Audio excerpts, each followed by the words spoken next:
Bless up for tuning in to Project Cheney. Magic happens when you question everything. Conspirituality becomes reality, weirdness is welcomed, and it's okay to change your mind. Big up yourself.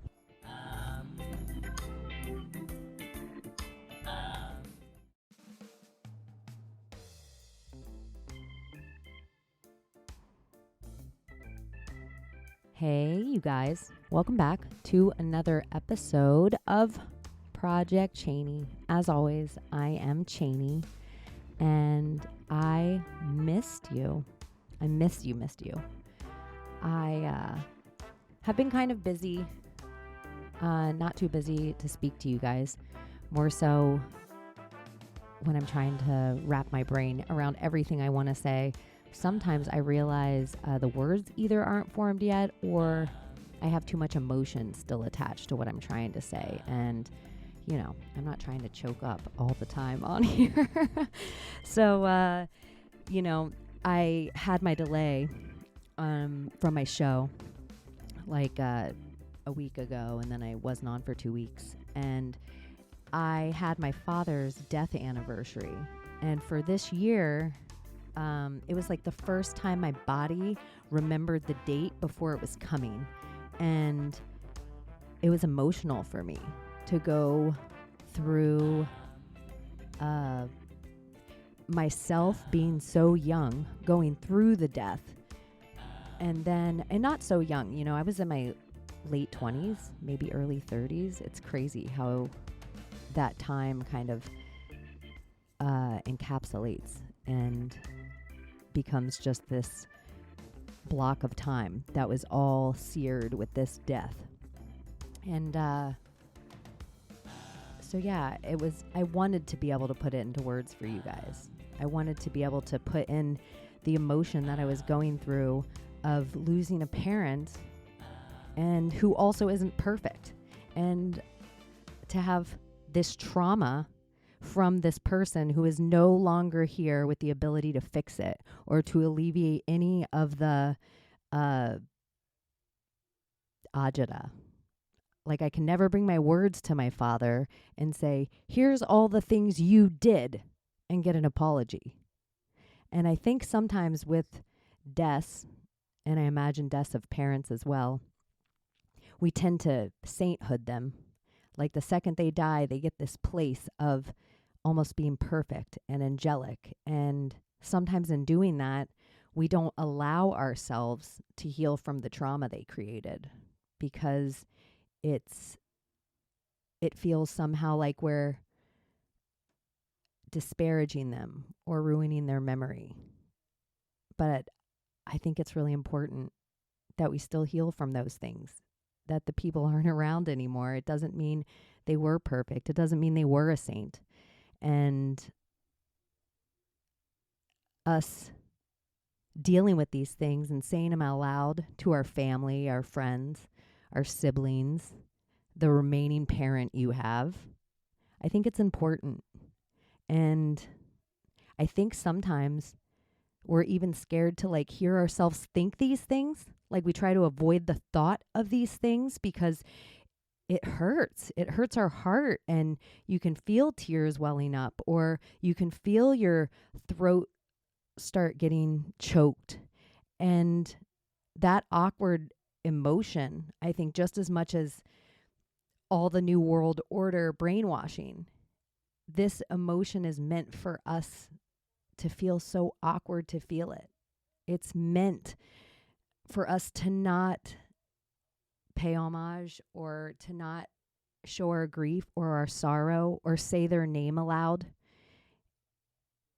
It's almost like we've gotten to the point that we believe that our fear, or like our tears, are fear.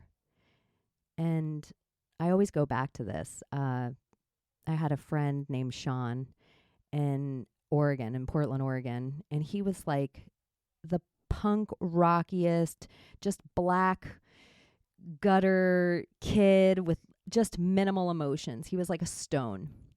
And I lost my cat, and in my life at the time, my father had passed away, and I had way too much money left to me at too young of an age, and I was too broken to have this much money. So the only thing that made me feel good was to buy things for people and buy things for my friends to kind of like lose that good emotion that they were having of getting this gift. And so I could feel something. And I kind of just compartmentalized my dad's death and moved on. And so I'm living in Portland, and life's easy breezy, beautiful cover girl. And I have this cat that I've had for some time. I always called her the cat love of my life, Shorty Ann McBordy, rest in peace. And this cat passed away kind of suddenly. And all of a sudden, it was like a drudge up of all these emotions that I had never dealt with my father. And I was super blessed at the time because I had all these like really hippie, blue-hearted, just soft people around me to just coddle me and bring me white flowers. And kind of in this way that when my dad died, I had set myself up around my group of friends to kind of be daddy. And so I think when I was breaking, all my friends were so scared that they were seeing me break, they didn't even know what to do with it. And so what I probably needed during that time, that my friends just weren't, I have no animosity toward them. They just didn't know what to do with me. And so years later, when my cat dies and we're all a little more grown and a little more people, and maybe I'm giving a little more of myself, I have this punk rock friend named Sean who comes up to me and he says, I think your tears are so beautiful. They validate your love. And that sits on me so much now when I cry. And I really try to be present in who I'm shedding tears for, what emotion I'm shedding tears for, and be okay with the fact that I'm shedding those tears and having a release and a cleanse. And I'm honoring the like sorrow that I feel. And sorrow isn't attached to fear. It's attached to love. We just feel so awkward feeling it because they want us to just, our society's been set up in this way that people die, we move on. People die, we move on. People die, we move on. We get uncomfortable when our friends and family are sad or when they're hurt or when they're in these dark places. And then all of us assume that we don't want to hear from each other when we're in those dark places. And we don't want to help each other when we're in those sad places. I'm not scared of those places. I know a lot of people that aren't scared of those places.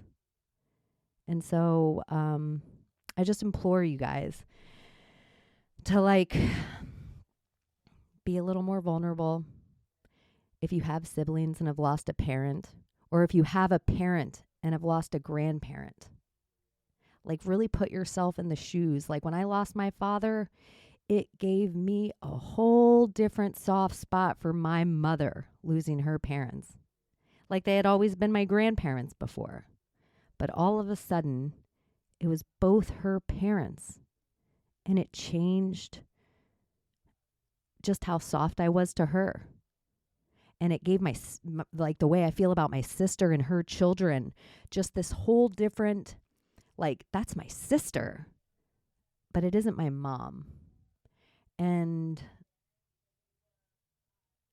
I think going through these hard emotions and being able to relate are sometimes even better than going through the really great emotions and being able to relate. So that's it. Rest in peace, Meryl. I'm sure I will talk about him again on this show. But I thought it was important that you meet him and meet Shorty Ann McBordy, my cat. If you know me, those are two little weird things about me. I'm a lot like my dad. I have my father's hands. I am way more mechanically sound than he ever was. He could beat me in a foot race and a fist fight. I'm quite sure of it. But I have his analytical brain. And I know that's weird that I just said that, but I'm a rough and tough girl who have a brother that's 2 years younger than me. And I kind of grew up like a little boy. And my dad was my coach for everything. So the good time of the relationship that I had with him, he wasn't a great father for a little girl. But I think he was an okay dad for a little girl who was trying to be a little boy. Who knows? Who knows? But anyways, I'm glad you guys got to meet him. He's kind of an asshole. And yeah. So that's the first part of that. I guess I can move on to something a little more lighter. Maybe I should stick gummy bears in my mouth and sweeten up the flavor of that. I'm going to do it loud. Let's see. I got a purple and a pink gummy bear. We'll pay ode to human vibration and say this gummy bear that I'm sticking in my mouth is completely fake. Speaking of human vibration, this week I was on, and you guys should totally go check it out. I was on the Let's Be Friends podcast with Kara Mosher and my Maria 777 and human vibration. And I talk about it here all the time. How I'm going to do a slumber party and you guys are going to meet my coven and I'm going to get all the best ladies in the best rooms. But I can't even make a t-shirt. I haven't fixed my website yet. It's hard enough for me to get here every week. So thank goodness for Kara Mosher. I keep wanting to make her middle name Ann. Probably just because I called Shorty Ann McBordy. My cat's middle name was Ann. But Kara Mosher finally had gumption enough to get dragon slayers all in a room together. And yeah, I am calling myself a dragon slayer when I say this. I'll say I'm the least of the 3 other dragon slayers I sat in the room with. But you should check out her podcast. It's like a ladies' night version. The 4 of us hang out. We live, we laugh, we love. We kiss the cook. And we dance like nobody's watching. So definitely check out Kara Mosher and check out Realize Radio. That's Human Vibration podcast. And obviously my Maria 777. Or you can listen to them together on Mating in the Matrix and Let's Be Friends, Kara Mosher's podcast. And I do this thing. I don't know if you guys ever do this or you have any friends that you do this with. And I've probably already said it on here. Every single time I say Kara's name, that was the first, I say Kara Mosher. Like she's just a friend of mine that gets her whole entire name put together. But then today was the first day that I almost wanted to say Kara Ann Mosher. It would be funny if she wrote me and she was like, shut up, Cheney. My middle name's Ann. But it would be funnier if she was like, shut up, Cheney. My middle name's Ann. But it wasn't yesterday, I swear. This is a Mandela effect. What am I talking about? Okay. So another podcast that I was on this week that you guys have to go check out. And I do be the luckiest girl in the world with the most talented friends on the planet. But you can go to Truthzilla's 100th episode. If you want to watch the video version, you can check it out on Rockfin, which if you're not on Rockfin, so many great shows are on there. And it's a way that you can support podcast artists directly instead of the YouTube patooey. I always patooey because that's what Gordo from Those Conspiracy Guys does anytime he says YouTube. Anyway, I was on Truthzilla, and you can watch the video version on Rockfin. You can listen to the audio version anywhere you get your podcast. And if you don't subscribe there already, what are you doing? Scott has been on, his episode's the 13th step. Ed's been on Build Back Your Own Better on my episode.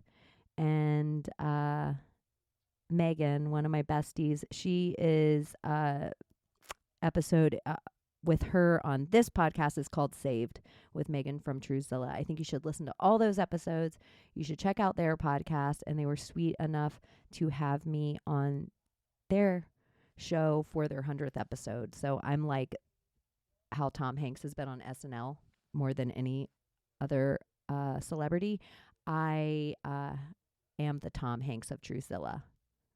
And if you listen to the show and you know what Tom Hanks means to me, that makes me laugh a little bit.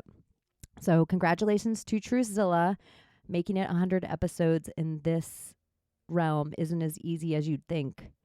And as I close in on my 30th and just am telling you guys that the stuff I want to talk to you about, I do have interviews that I want to drop, but I don't know if I necessarily want to drop them attached to this because I just missed you guys and I maybe wanted it to just be me and you hanging out.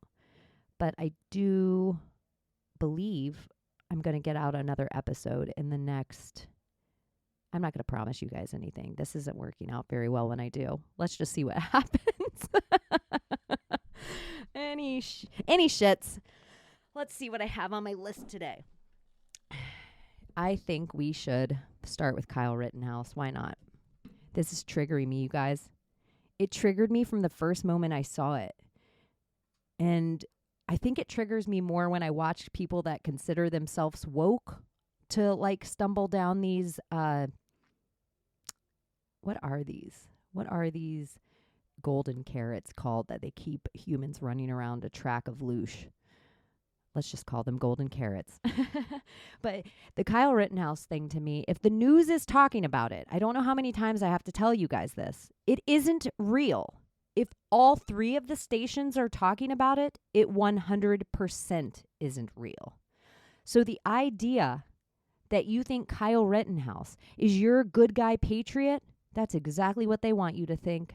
If they can't get all of Black America to race war over George Floyd, then maybe they can get white America to do it over Kyle Rittenhouse. So you guys know I look up everything. And Ritten, when you look it up at the Latin root, it is horseman. And I could see how this kid could be a pin as that, you look at the 4 horsemen of the apocalypse and one of them's plague and famine and yada, yada, yada. And one of them's like war and blah and yada, yada, yada. And each one of the 4 horsemen have their own little scary words that get all wrapped up and written on. So Kyle Rittenhouse to me is a red herring. He's CIA shill. Everything about the whole entire case seems put on and ridiculous, from the Littlefinger Game of Thrones defense attorney to the, like, I'm a white Republican, the white Republican defense attorney and the Littlefinger prosecutor. I just don't buy any of this case. It feels O.J. Simpson to me that we're all watching it. I think it's funny that we didn't even watch the whole George Floyd case live. We didn't watch the whole Derek Chauvin thing live, but we are watching every second of this from the beginning to the end of the trial. Dude, it's theater. It's bullshit. And I can't believe that you guys don't see that it's bullshit. The part of the country that it's taking place in is literally the same part of the country that they tried to privatize the police on their ballots this year. The whole thing seems like a setup to me. It's fishy. I could argue it on both sides. I could. It's just silly. It's frustrating. And the idea that you guys don't see, that one-eyed fucking politician, what is his name? Dan Crenshaw or something. That exact same character that they are setting up for you to have this Republican politician that's like, he's going to lead us to secession. That's what Rittenhouse is to me. I just see his 10-year, the Parkland shooter kid, the David Hogg, is going to debate Kyle Rittenhouse for all the kids that were at the Travis Scott concert 10 years from now. Like, that's the next elections we're about to watch. Like, if you don't see all this playing out like a stupid script in your face, I don't know what to tell you. So I put as much credence and clout in Kyle Rittenhouse as I did the whole entire George Floyd case. I think it's all smoke and mirrors. I think it's all bullshit. And I think you guys are all chewing it up hook, line, and sinker. So fuck Kyle Rittenhouse. Yeah, I said it. Fuck George Floyd. Yeah, I said it. I think everybody's an actor. I think all the world's a stage, and the serfs focus their head exactly where the royals tell them to. The bread and the water is given to you, so you will come and watch the propaganda. Okay. I yelled at you about Kyle Rittenhouse. I'm going to yell at you about Travis Scott now. It's funny to me that there's any talk at all about an insurrection on the Capitol on January 6th when this concert was far more dangerous. It's funny to me that everyone is acting like this concert is an oddity in their ritual. People, I see everyone like, oh my gosh, it's from the vaccines. Yeah, maybe. It's frequency. It's heavy metal up against heavy metal. We know this thing, blood clots. We know this vaccine injures youth. We know all that. But we also know that frequency and ritual is real. And if you're a person that is still unaware of the evil they ritual, you are blind. You do not have the eyes to see it. And I see people that they're like, oh, well, look at how easy this is. This was so on the nose. This was such like, look at, they just set this up to loosh us because it's just too on the nose for their ritual. If you think it's too on the nose for their ritual, it's because you have the eyes to see it now. You have all of their symbolism in your brain. You have all their words in your brain. You see it as a pattern. You have eyes to see it. It isn't on the nose. I've had the eyes to see it for a long fucking time, and I've been trying to point it out to you guys. It makes me so fucking happy when I open my Instagram and every single person is talking about the Church of Hollywood. Every single person is talking about how dangerous this ritual is. Every single person is now seeing, oh, look, this Travis Scott ritual, same as Super Bowl ritual, same as Grammy ritual. Oh my gosh, is it same as 9/11 ritual? Oh my gosh, is it same as CERN ritual? Oh my gosh, they're doing these rituals opening the tunnels. Oh my gosh, they're doing these rituals opening towns. Oh my gosh, they're doing these rituals opening buildings. Yes, motherfuckers, this is what we've been saying. Thank you for finally peeling the blindfold off your fucking eyeballs, and now because you have the eyes to see it, you think it's so fucking obvious. Yeah, bitch. Welcome to the fucking party. I'm glad you put your little 3D glasses on. I'm glad. It's like they live.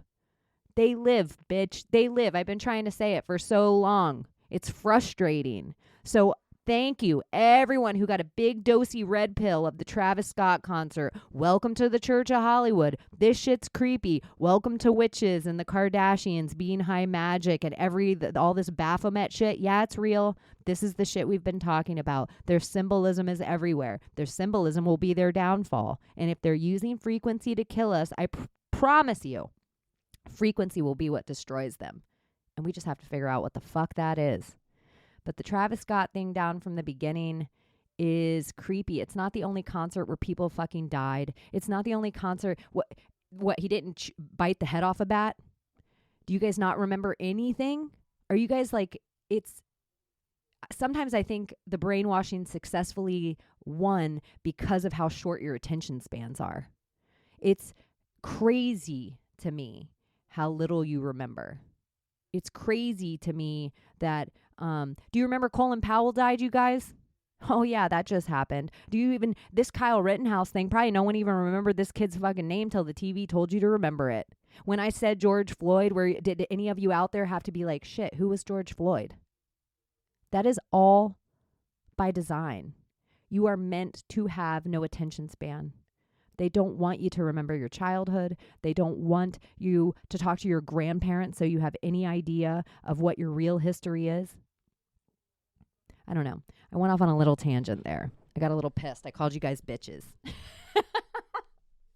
Oh, shit. See, this is why I knew that I could not attach any other episode to this. I didn't want to have to speak. I didn't want anyone else's fans to come on here and be like, what is this? Did she just call me a bitch? I'm never going to listen to her. Yeah, I called you a bitch. Just kidding. Okay, I kind of screamed at you about stupid Kyle Rittenhouse. Oh, this is a weird one. I just want to put it out here for anyone who feels like doing these digs. One of the crazy digs of the Ball brothers.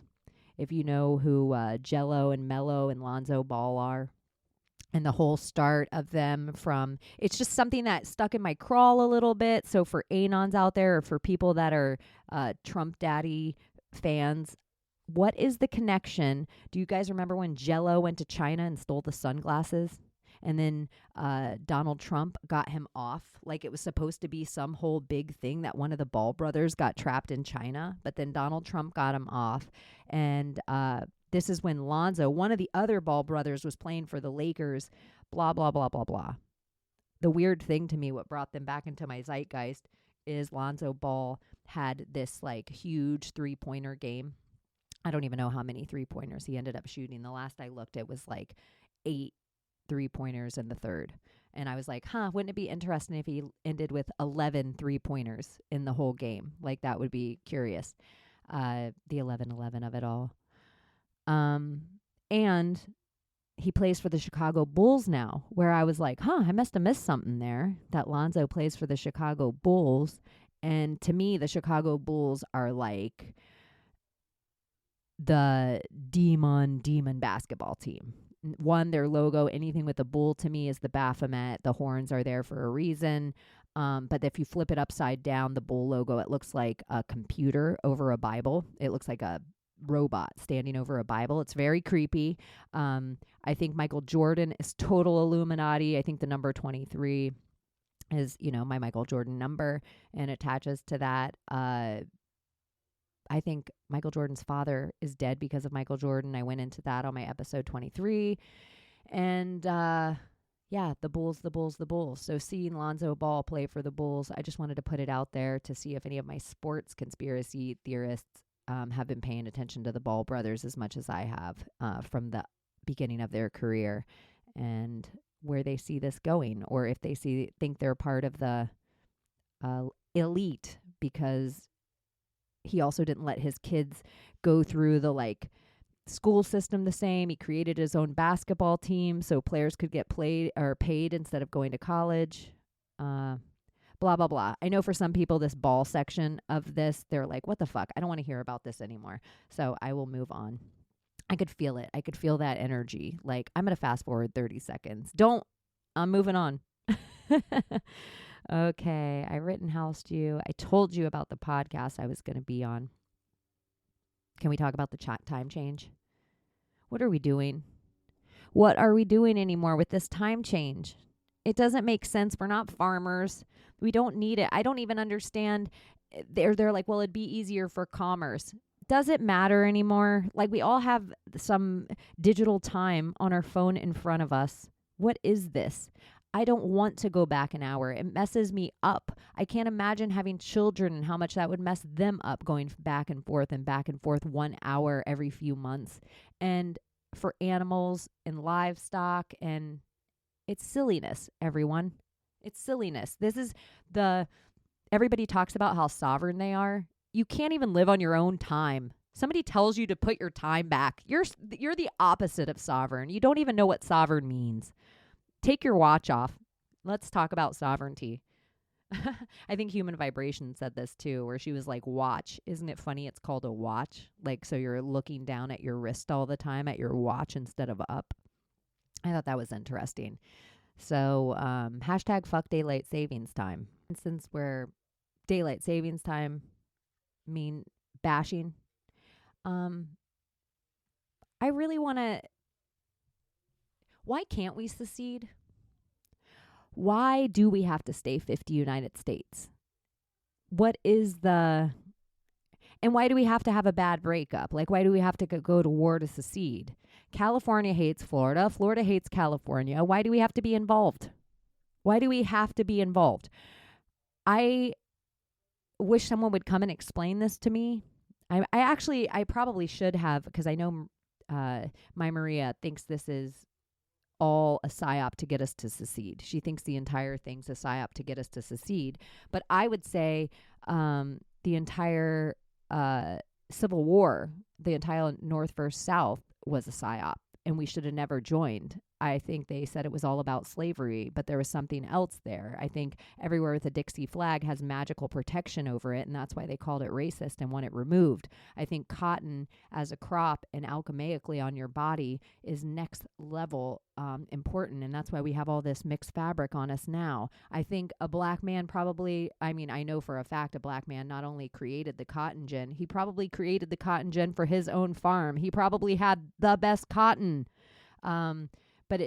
If Black America knew that a black man in the South had the biggest cotton farm with the best cotton and created the machine and saw that the North was coming in to destroy that, and it might give them a whole different idea on what really happened in that war. I will say it now and I will say it again, and I've said it before and I'll say it a year from now. That war was never about slavery. Ever, ever, ever about slavery.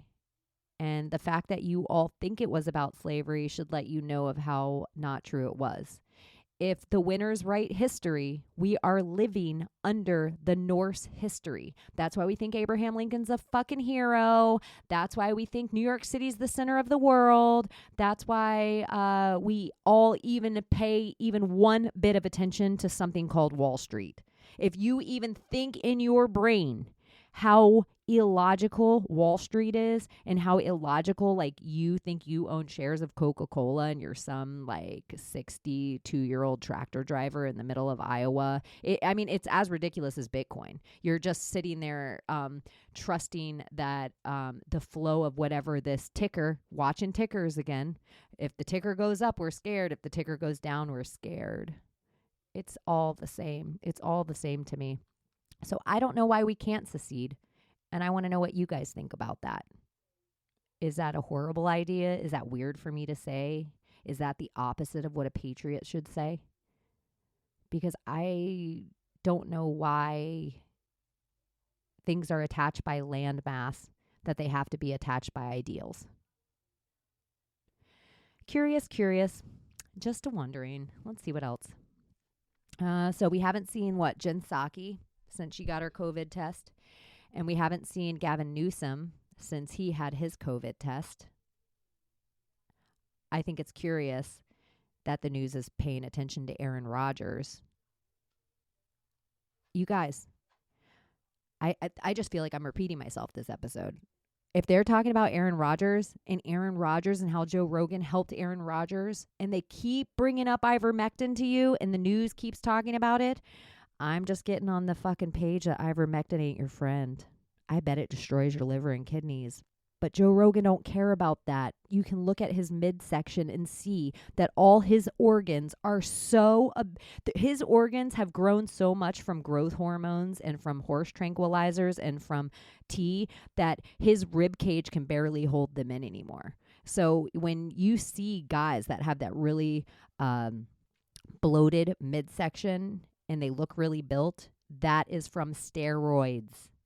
It doesn't just make it makes everything bigger. It makes your hip bones bigger and you have to get them shaved. It makes your heart bigger and it's harder to beat in the cavity of space. It makes your your liver bigger and your everything bigger. That's why Joe Rogan looks like a barrel. So when Joe Rogan and Aaron Rodgers and these chody type, where they almost fit a part of, hey, you guys, I'm an alpha male. In quotes, I'm what an alpha male looks like. Get on it. Take testosterone. Do these things. They're not telling you the more testosterone you keep sticking in your body, the more your body doesn't produce it. And then medically, if they ever want to turn that off from you, guess what? You become a bitch. You become bitch tits. Isn't that perfect? Isn't that perfect for all the guys that consider themselves alpha males to start shoving medicine in themselves to actually take away their natural ability to produce whatever that chemical is that makes them feel like a fucking alpha male? So yeah, maybe ivermectin's better than any vaccine, but I would still say go with the hydroxychloroquine, the OG one that I still can't post anything about hydroxychloroquine. It's the number one thing. If I post anything about it on my Instagram page, I get flagged. I still get flagged for a hydroxychloroquine post that I made over a year ago. that haven't been up forever, but I still get flagged for them. So Joe Rogan sucks. Joe Rogan helped steal the night of the election. Joe Rogan silenced Eddie Bravo talking about Pizzagate. He silenced Eddie Bravo talking about Frazzle Drip. He's the one who validated Neil deGrasse Tyson. He validates fucking Bill Nye. Joe Rogan is a piece of shit. Joe Rogan is Hollywood. Nothing is for free. He probably killed Phil Hartman. That might have gone too far. That might have gone too far, but I'm the one motherfucker that will tell you if Joe Rogan calls me and asks me to come on his show, I don't give a fuck about Joe Rogan. I'm the one podcaster in this whole realm that doesn't give a fuck about Joe Rogan, doesn't give a fuck about his clout, doesn't give a fuck about his sausage neck or his toe fucking looking head. I think he's the worst fucking announcer on the UFC. I think he's a dick suck. I think most of the stuff he says when people are inside the octagon are just going for his favorite fighter. I don't have anything good to say about Joe Rogan now. Joe Rogan questions everything, huh? How about I question you, Joe Rogan? Piece of shit. You guys, this is going off the rails. Shit. Oh my gosh. I haven't talked to you guys in too long. This is what happens. I don't care. Whatever. So I told you about Aaron Rodgers. Oh. This is something funny that just came up. Speaking of Joe Rogan, why am I the only person out here? This will show my age. Why are we all listening to fucking Joe Rogan when we should be listening to Dan Cortez? Where's Dan Cortez's podcast? Wasn't he the VJ on MTV, the CIA agent that we really all wanted to follow? So less Joe Rogan, more Dan Cortez. Oh, that's so stupid. Okay. We had a state funeral. Did I talk about this? I feel like some of it I may hit upon on my last show, but I've also done a few shows, so I don't know what is new for you guys, and I'd hate to regurgitate myself, but whatever. I feel like I did read this. Did I Moulin Rouge you guys? I definitely Travis Scotted you. Kris Kardashian's 66th birthday. I don't know if I talked to you about the creepy fucking statue in New Jersey. I don't know how many times I'm going to say fuck this episode. I talked to you about Kyle Rittenhouse and how it's covered everywhere. I told you about Shorty and McBordy. Fentanyl, who cares? I don't want to talk about that today. You know the saying, God only gives you what you can handle? And everyone always thinks about it in this tragic way of like, oh, you know, I had a death. God only gives you what you can handle. I lost my job. Don't worry, girl. God only gives you what you can handle. I was thinking about this in like the gift way, in like a spiritual divine way, in like a clairvoyant, clairsentient, or psychic kind of way. Have you guys ever thought that God only gives you what you can handle as far as that is concerned? There's like the story when Moses got the tablets from God, and that when he saw the face of God, it like melted the skin off his face. And Moses was ready to see the face of God. Even if the skin melted off his face, he was spiritually ready for that. I think about that for gifts sometimes. And a lot of people I know that have these visions or voices or psychic or can listen to the language of tarot or have very divine messages from God, it makes them feel crazy at first. And it isn't for the meek to receive one of these gifts. And I know a lot of people out there, they're like, oh my gosh, I would love to be psychic. Oh my God, it would be so cool to see a UFO. I would totally be ready to see a UFO. And I'm like, no, I don't think you would. I think you would turn to white petrified shit and blow away. That's what I think would happen to you. So sometimes with the like, God only gives you what you can handle, I'm thinking it's for the really, really, really good stuff too. It's for the like winning the lottery or getting that new house or having a baby. You're ready for that stuff too. Don't just think of it on the bad scale. It's happening in good ways as well. Like, God only thinks you're a person enough to handle your beautiful baby. Or God only thinks you're a person enough to handle your beautiful relationship. Or God only thinks you're a person enough to handle maybe even the trauma you went through and the words he's about to put on your heart. So you have the courage to say them aloud and heal 100 other people because of your experience. Yeah. I just wanted you guys to like maybe think about it in a little bit different of a way and maybe start asking what you're ready for the good and stop just thinking about it for the bad of what more you can handle and how much more you can take. And, you know, you can't even fucking get out of bed today. Maybe start thinking like, oh my gosh, I'm strong enough for my superpower. I'm strong enough for my savior to put something on my heart. I'm strong enough for the voice of a dead person to tell me a message. I'm strong enough to be like the kid from The Sixth Sense and be like, I see dead people. Like, are you strong enough for that? Think about it. And I think if you start asking yourself those questions and you start saying to the universe, I am strong enough and I am ready for these gifts. Yes, God, I am ready.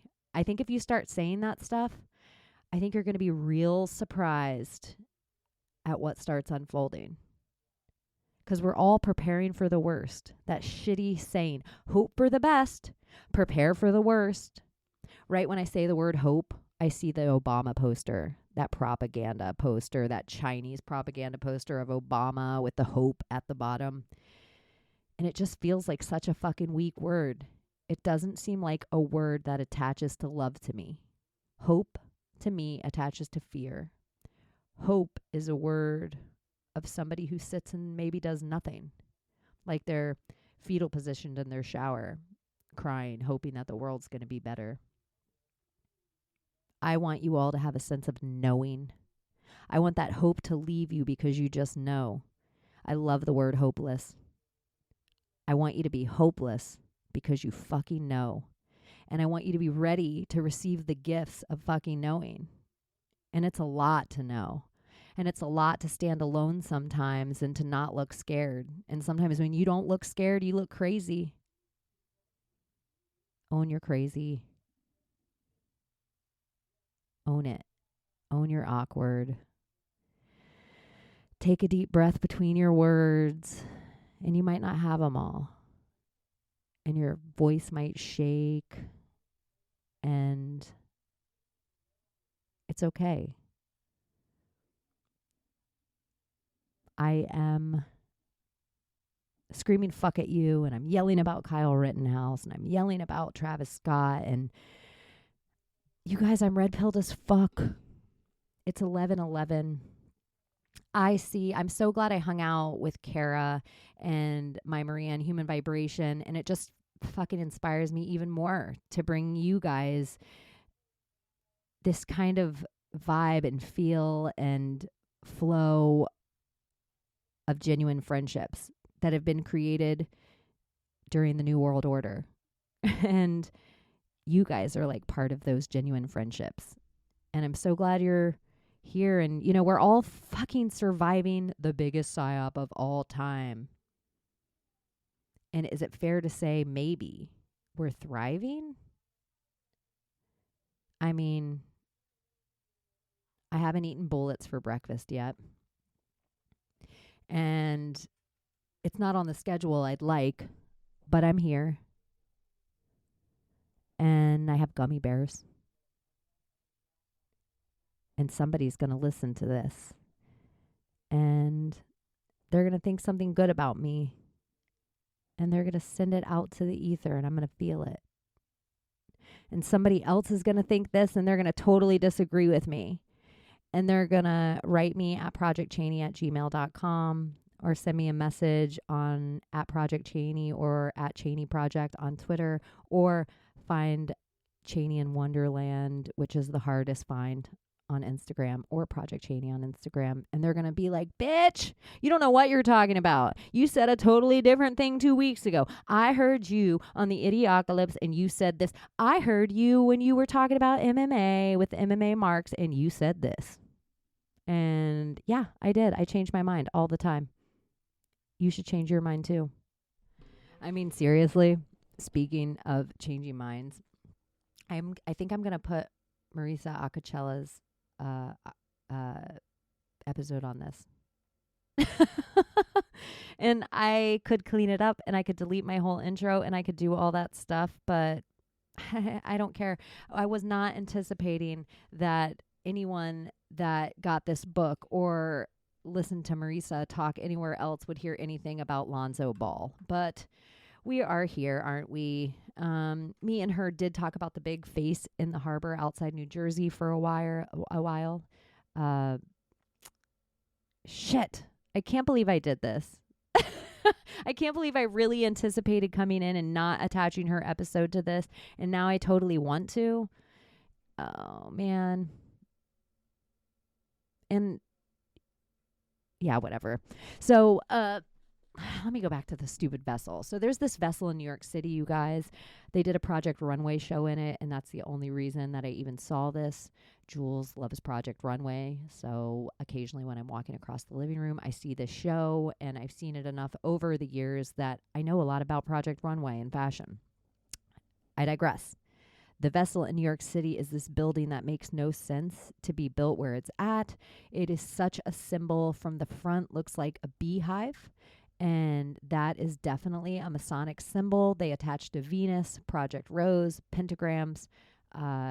It all attaches. It's all 8 years on Earth. It's 13 years on Venus.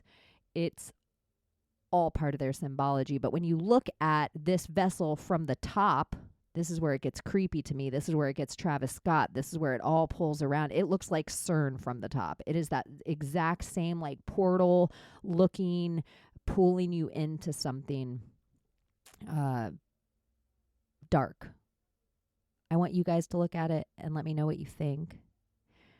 I know me and Marisa talk about Venus on this episode. Let me just go into her for a minute. Now that I just did all this, I told you I wasn't going to put her on this episode. And I'm totally going to put her on this episode. You guys, I'm nervous when I do this interview with her. And as far as wooing guests, like I woo my guests. Okay, I work hard to bring you guys my favorite people.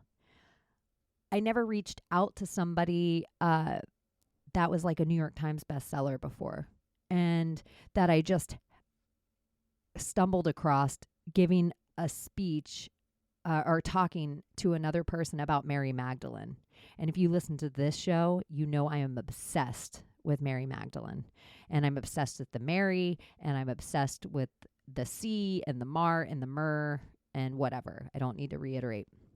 So I just was searching for Mary Magdalene one night, and I found this woman talking to this other woman, and she was saying just all this amazing stuff about Mary I'd never heard before, like all new rabbit holes. And as I looked into her, she was an illustrator, like an artist, and she had her own book, and it was called The Big She Bang, The Herstory of the Universe, According to God the Mother, as told to Marisa Acocella.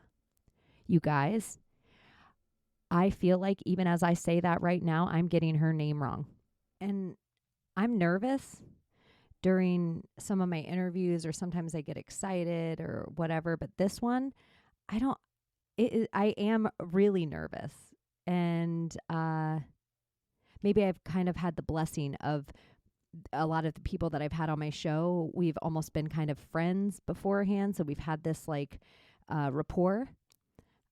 I feel like by the time Marisa leaves, we have this rapport. And she even talks about how she might be moving to Florida and just so happenstance might be moving to the town I live in. And she's a cartoonist for the New Yorker, and she's the author of a few New York Times bestselling graphic novels. You can check those out too, Antenna and Cancer Vixen. And she's also appeared in the New York Times, in Glamour, and a bunch of other magazines. And she's the founder of Mount Sinai Beth Israel Comprehensive Cancer Center. She's the founder of the Marisa Acocella Foundation. So she currently lives in New Jersey. She is on hopefully her way to Florida soon. And I really look forward to talking to her again. I hope she enjoyed the interview as much as I did. And I hope you guys enjoy it and go check out her book and her art and her stuff. And please give me a little bit of grace on how bad I am with names. I'm going to work at this. Hopefully, Marisa Acocella is my last person that I just mutilate her name the whole time. And I hope that I said it right at least one time that I'm telling you guys about it. One more time, the book, The Big She Bang, The Herstory of the Universe According to God the Mother. And now that I'm wrapping this all up and about to send you to that episode, maybe it makes sense that I talked about my dad a little at the beginning of this, who passed away from cancer. And I don't know, the cancer conspiracy is for another day. But maybe it's kind of perfect that I pass it off to this interview with Marisa. All right. I hope you like it. Welcome. Thank you, Cheney. It's really great to be here. I'm happy to talk about the big shebang, the herstory of the universe according to God the Mother. And thank you. I have my copy over here too. I'm geeked out on it. And this book has been a long time coming. I've had this idea for about 25 years, but even when I was 4 years old and in Catholic school, I would ask a lot of questions, and I would ask Sister Bedelius, like, how is it possible that a male God gave birth to all this? Of course, I didn't last very long in Bender Memorial. That was the school that I went to. And my mother pulled me out and sent me to public school, but I was always asking questions as a child, always, and always inquisitive. And everybody would say to me, why ask why? Why are we always asking why? And I just always wanted to know about things, like how things started, like how did the universe start? And, who really gave birth to the universe, and what was the Big Bang really? And it just made more sense to me that there was a male and female God. And I always wanted to know what happened to that female God. So it was in the 90s, and I was writing this comic strip called She. And I came across this title, The Big She Bang, and I held on to it for a long time, and I basically had to grow into writing this book. I felt like back then I wasn't emotionally ready to do it. I had to sort of become the artist I am today to actually write this book. And it took me a lot of years to dive into who God the Mother was. I went into the Nag Hammadi texts and Barbello and mythology, the cosmic egg. And I really just did a deep dive about women and their role, and the divine feminine and their role in creating the universe, and their place in the universe, and the place in this world. And I found that a lot of these stories were suppressed. A lot of these women were marginalized. A lot of them were sidelined. Some of them were slut shamed, like Mary Magdalene. Some of them were unnamed. Like, I didn't even know that Eve had a daughter named Nerea, right? And she's mentioned 5 times in the Bible as Noah's wife. But who knew that Nerea, like Noah's wife, was named Nerea, and that was Eve's daughter? I didn't know that. Yeah, I didn't know that. So that's where my research led me. And I just fell in love with all these stories. The more I dug, the more interested I got. And I realized I had enough for a book. So that's... Did you have a first, like the lady you were kind of like most enamored by, that you were like, I have to know more about her story? Was it Noah's wife? Was she like your I was, first? my first was really God the Mother. Okay. She was the first The one beginning. the beginning. I wanted to know where she went. Who was she? Where'd she go? What happened to her? Right. So that was really the first one I wanted to know about. I found out that, she was a Holy Spirit. And she says in the book, I am God the Mother, and I've been holy ghosted. Like Yeah, the it's Holy so Ghost clever. is God the Mother. Thank you. The Holy Ghost is God the Mother. I was really obsessed with her. Who did she give birth to? And then I found out about the divine daughter, Sophia, and what happened to her. And I think her arc is really one of the biggest stories. The most suppressed story of humanity is the story of Sophia. What's the story of Sophia? Well, Sophia. And I just have to say to my audience, the art in this book is so incredible too. Like the story is so good, but it's almost like the art would have to be there for how big the idea is. It wouldn't be able to be done with just words. Oh, thank you. I mean, I really did spend a lot of time doing the artwork, and I'll digress a little bit and then I'll get back to Sophia, but I have to tell you this funny story. So when I was designing God the Mother, I finished the book and I had her hair one way, but then as I was finishing it, when I got like 2/3 into the art, her hair changed and then I had to go back and redo all her hair. I changed her outfit. So she got a total makeover, like 2/3 into the book, and I had to go back and do her all again.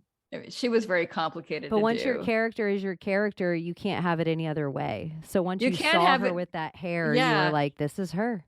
This is her. And I'm sure everybody thought I was an epic pain in the ass, but I had to go back and I had to do her justice. I mean, when you're drawing God the Mother and creating God the Mother, actually, she's allowing me to create her, because I really think this book was a co-creation, right?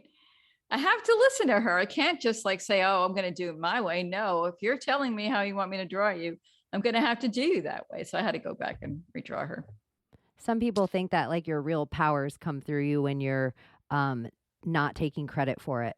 Like the second you give it up and realize you're just an instrument of the whole, then you get the full download. I definitely think that's true. I never really thought it was all me ever. I never thought. I always listen to the universe. I always look for signs. I look at numbers. I mean, you know about angel numbers when like you see 444 all the time, that means something. I read tarot cards not tarot cards. No, I read the Viking runes. I pull a rune every morning. Yeah, I know. I actually have one rune that sits on my desk. I have this one. I don't know what it is. You might know what it is. You know what? I should know. I think it's something bow. For the people out there, it's like almost 2 arrows going in opposite directions. Well, but they're not right across from each other. I mean, I can look it up, actually. I never remember it. That's the only rune on my desk. One of the first friends I have that I would call her a witch before I even believed or knew what people that worked with energies were. She gave me this and she put a 4-leaf clover on the back of it. Oh, that's so cool. Yeah, so it's the only rune I have. All right, so I'm Googling runes now. I mean, I could go back to my book and let's see. Runes, all symbols and explanations of their meanings. And then I'm going to get back to Sophia. Yeah, it's totally fine. Okay, but I'm right now looking at runes. Okay, Jera. Okay, like I said. All right. It means harvest, fertile phase, 1 year. And oh my gosh, okay. A period to see this rune is an encouragement to remain in good spirits, but you should know that quick results cannot be achieved. A period is also associated, therefore, the keyword 1 year, which stands as a symbol for the full cycle of time that is before the harvest or exemption liberation. I am legitimately on my 1 year Ouroboros at the harvest moon into this huntress moon, and then it will be the beaver moon, I think, next month. Like my whole spiritual awakening started around this time last year. And oh my gosh. Yeah, it's so crazy that it's like 1 year like for that, but not crazy at all because I like that synchronicity. I love synchronicity. I look for it all the time and I always find it. if you look for it and you're open to it, it finds you. Actually, not I find it, it finds you. That's how I feel about this stuff. Yeah, I'm like, own the awkward. Own the awkward of Yeah, the synchronicity and saying the thing to the person that it reminded you of, or the universe that it reminded you of. Say it, do it. Because that's how we I think, expand the aperture or something of God. That awkward. I agree. That's how we connect with the divine. I think so. Yeah. So you asked me about Oh Sophia. yeah, Sophia. Okay. So Sophia,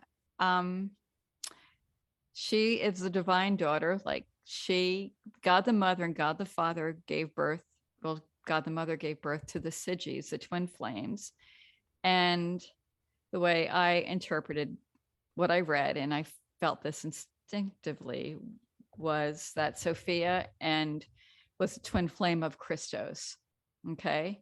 Which is interesting because when you think about Mary Magdalene and Jesus as twin flames as well, it's like that's the Christic in Mary Magdalene, Christ blueprint of the divine male and the divine female balancing, and that's where we are right now. I think where we hope to be right now.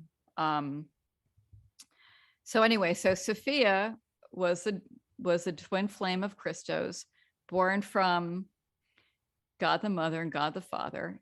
And she had the same spark of the same creative spark of God the Mother, right? Because God the Mother was the ultimate creatrix. She gave birth through her.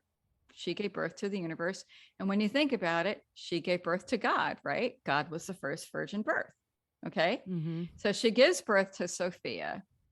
And Sophia was very much like her mother. She was very creative and had the impetus to create.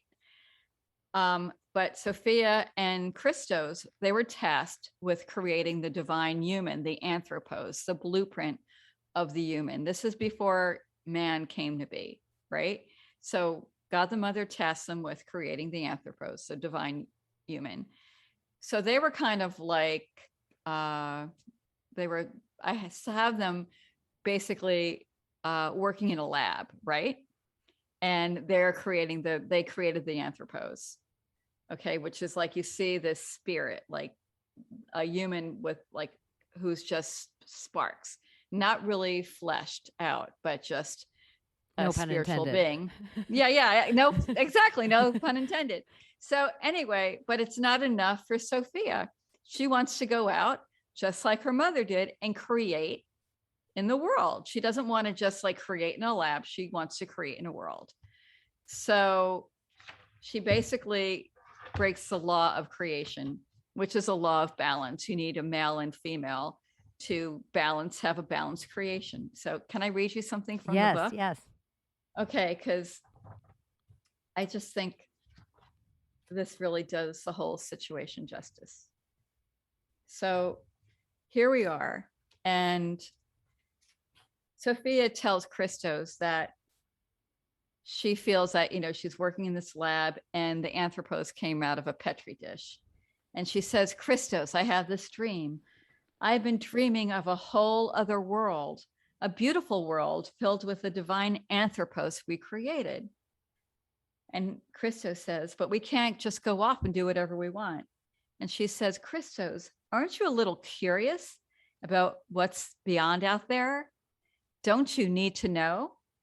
And Christos says, Sophia, do you really want to face God's wrath? And then you see the next scene is Sophia on the edge of where they are in heaven, the pleroma, which is like the heavens, the first heaven. And she's it looks like a cloud, but kind of like a huge diving board in a weird way. Like it's like a cloud ledge, right? And you see Sophia and she's like thinking about taking the leap. And you see God the Mother behind her and she says, Sophia, talk this out with your mother before your father. And all of a sudden God comes in and he says, young lady, do not go off by yourself. You know the law.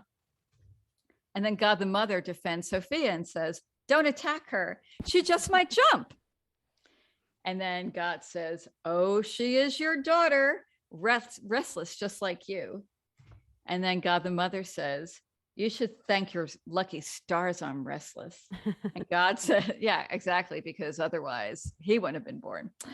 So God says, but her restlessness can cause a catastrophic cosmic imbalance, and you're still letting her go. And then God the Mother says, if you think you can stop her, you do it. And Sophia's listening to this, and all of a sudden she disappears from the cloud diving board. And they both look at each other and point fingers at each other and say, your fault. And then the next page, we see Sophia taking this flying leap, and she's joyous. She's just excited about being her creator, and she's excited about going off on her own and experiencing what it is like to be a creator and creative. And this is her, who she really is. This is her innate being. So she's leaping off the cloud diving board in the pleroma, but then she hits the cloud and she pierces the cloud. And this is what happened. Now a veil separated the pleroma, the divine realm, from the world below. When Sophia fell into the realm of darkness for the first time in her existence, she felt fear. Because of the great creative power within her, Sophia's thoughts were not idle. Here's the thing about thoughts. To think is to conceive. Conception isn't just mental. And you see Sophia looking around, and like there's something coming out of her head, like this oozy stuff. And it's like she's getting freaked out. And she's like, what's this? And it continues coming out of her head and circling around her, and it's forming a reptilian body. And she says, oh my God, the Mother, what did I give birth to? And the reptilian shape goes into the waters, right? And we see the embodiment of her fear manifested into a reptilian-bodied, lion-headed cyborg with lightning-flashing eyes. It came out of the primordial waters and lunged right at her. And she says, Yaldabaoth. Now, Yaldabaoth in Aramaic means born of chaos. She cast Yaldabaoth away from her so that the rest of us in the pleroma wouldn't see it. And then God the Mother, who's narrating the scene, says, of course, I saw it. I am her mother. And she says, Sophia says, I made a mistake. Mom, please don't tell Dad. So that's Sophia's initial break from the pleroma, break from God the Father, God the Mother. She goes off and she creates this beast, this demon, who is basically an abortion of thought, right? And he was born of almost fear. The first manifestation, except on Earth. Yeah, on Earth, right. And he's an archon, he's a demon. And so, okay, so I could go on a little bit more about him, and then I want to talk about who he is. Yeah, it's so interesting. Like in my head, automatically, just in the last week, the lepers with the lion symbology, like always when lepers come up because it would start to make their face form like a lion.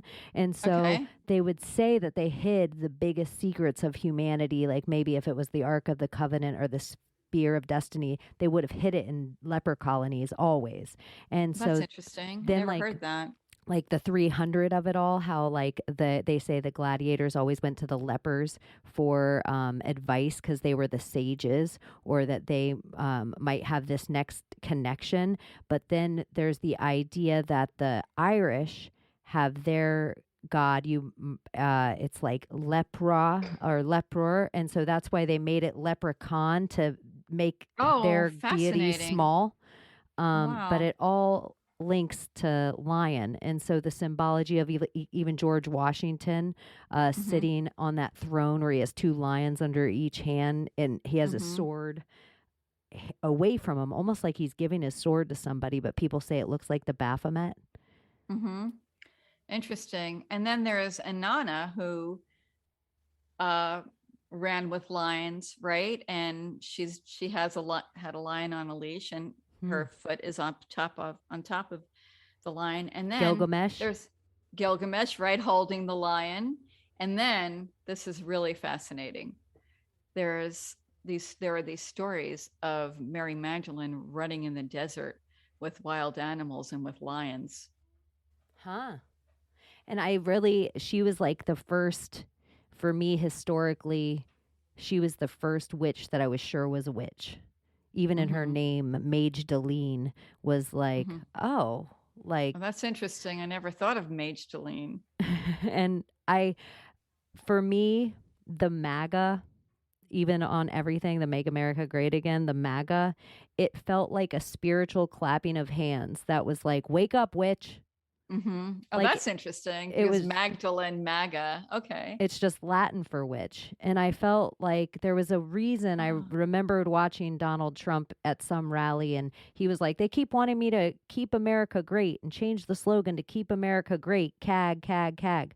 I'm going to keep it MAGA. And right when he said that, like something in my research brain is like, there's something bigger here. Like there's something magical going on. And it was almost like that word, it was like truth resonated in a way with me that I was like, I'm a witch. Oh, wow. Oh my gosh. Like energy's real. All this stuff, there's all different schools of thought and practices. And this is what these people were doing. And even when I was thinking of the Christ with the Mary, the Virgin, and the Mary Magdalene there watching him on the cross, and I just felt her to be his lover. Like he wouldn't have turned away from her. And as much as she wanted to look away, she wouldn't have looked away the same way we wouldn't look away if one of our lovers was on a cross, which I don't think was a cross. I think it was an X. I think that it was laid like this, not upright. And interesting. Okay. There's a spell that was done in that amount of time. And this is just where I was at however long ago. This is was all like downloaded, but now my research, Mary was my first. That's why I asked, who is your first? Because Mary Magdalene was my first, where I'm like, something's different here. Something's amiss. Something is bigger amiss than I'm even understanding. And that's kind of how I even found you. You were talking about Mary Magdalene on somebody's show, and I was just Mary Magdalene researching one night. And oh, you're kidding. Okay. Yeah. And I found you in a talking with another lady about it. And then I fell upon another talk that you did, and then your book, and then your Instagram page. And it was like, oh my gosh, because the amount of facts that are just on your Instagram page about the like Pope chair, and where it was like, I felt like I was going down a new rabbit hole kind of every day. I mean, it seems like it's been years, but it's only been all within this year in the calendar year. So. Right. Oh, wow. Okay. Well, I mean, I'm really fascinated with Mary Magdalene because she's so powerful, right? She's so powerful. And when I talk about her, when I talk about who she really is, and I did all this research about her, do you know that her mother, I'm going to go back and take a look at what I wrote about her, because her mother was a queen and her father was a king in one of the 12 tribes of Israel, which I thought, did you know that? No, I don't know anything about her. I even wonder if she, is she the same disciple when the Bible says Christ kissed his favorite disciple on the mouth? Yes, I think it's her. That's the Gospel of Philip, where he kissed her on the mouth and often. Yes. And Peter was jealous of her. And Mary said to Jesus when he was kissing her, because she was always asking questions. She was the one who, like, none of the male apostles could really keep up with Mary. First of all, she funded like the Jesus tour, right? She was wealthy. Her father was a king. She was a legitimate princess, right? She was also the wife of Jesus when Jesus turned water into wine. It was at his own wedding when he was marrying Mary Magdalene, right? So but the male apostles felt like they could not compete with her. Okay. So when Jesus kissed her on the mouth, and often Peter just said, she's unbearable. She's asking all these questions. Let Mary leave us. Women are not worthy of life. That is a quote in the Gospel of Philip. And then Mary turns to Jesus and says, Peter threateneth me. He hateth our sex, which could be taken as two ways. He hates the sex that we have, or he hates the fact that she's a woman. I think it was both. Mm-hmm. Right. And I actually ask her that question in the book when Mary comes on the cloud floor and we have the conversation with Mary Magdalene. But the whole thing about Mary Magdalene, to me, which is like completely spellbinding, speaking of witches, the fact that she came from Migdal, right? Which means tower. Magdala in Aramaic means magnificent. So she already is a magnificent tower of power, right? Huh. And the tarot card of it all, the tower. Yeah, exactly. The tower. And I read all these books and they said that she had this bracelet, the double-headed snake bracelet, which represents the Kundalini, right? So I saw that bracelet. I can't remember where I saw it, or it looks very Cleopatra in pop culture. It does. But here's the thing, right? Mary Magdalene went to the Isis mystery school. Okay. So she was schooled in Egypt and she became a high priestess. She raised the Kundalini snake. And when you raise the Kundalini snake, you get that bracelet. I was like, well, is that bracelet real? And often when I lived in New York City at the time when I was writing this book, I would go to the Egyptian wing, which I love. I was always obsessed with Egyptian art and all things Egypt. And I saw a sarcophagus with that exact bracelet that I Googled. And I was like, oh my God, this is real. It's that bracelet. So she did raise the Kundalini snake. And the apostles were very threatened by her. And you saying she's royalty even makes sense to a lot of my digs too, because everything I find on her in art, she's holding a skull, and that is always, most of the time represented in art of, two things: death, but royalty. Usually only royals would hold a skull in their art, and that might have been one of the other things, like rabbit holes, that I attribute to your page. That's just like one of the little things that might be a slide on there that I was like 2 weeks later of just looking up Mary Magdalene art. Right. That's interesting that you point that out. But so she came from the fishing village of Migdal, right? There was a castle called Migdalo, and where its queen received an unexpected visit from Archangel Gabriel. Now, this I didn't know either, because we all know that Archangel Gabriel visited the Blessed Mother, and that's the Annunciation, right? So here is Archangel Gabriel visiting Mary Magdalene's mother. Okay. Here's another connection between like the twin flames, right? The Sigis, the twin flames. Okay. Just like Sophia and Christos, here's Mary Magdalene and Jesus, right? Okay. And he says, Blessed Lady, I bring good news. You will have a daughter. But Mary Magdalene's mother, her name was Queen Eucharis, didn't have eyes that could see and didn't have ears that could hear the message, right? Until 9 months later, when she gives birth to Mary Magdalene. And she finally realizes, I've given birth to a very special baby. And she sees that, the Archangel Gabriel was right.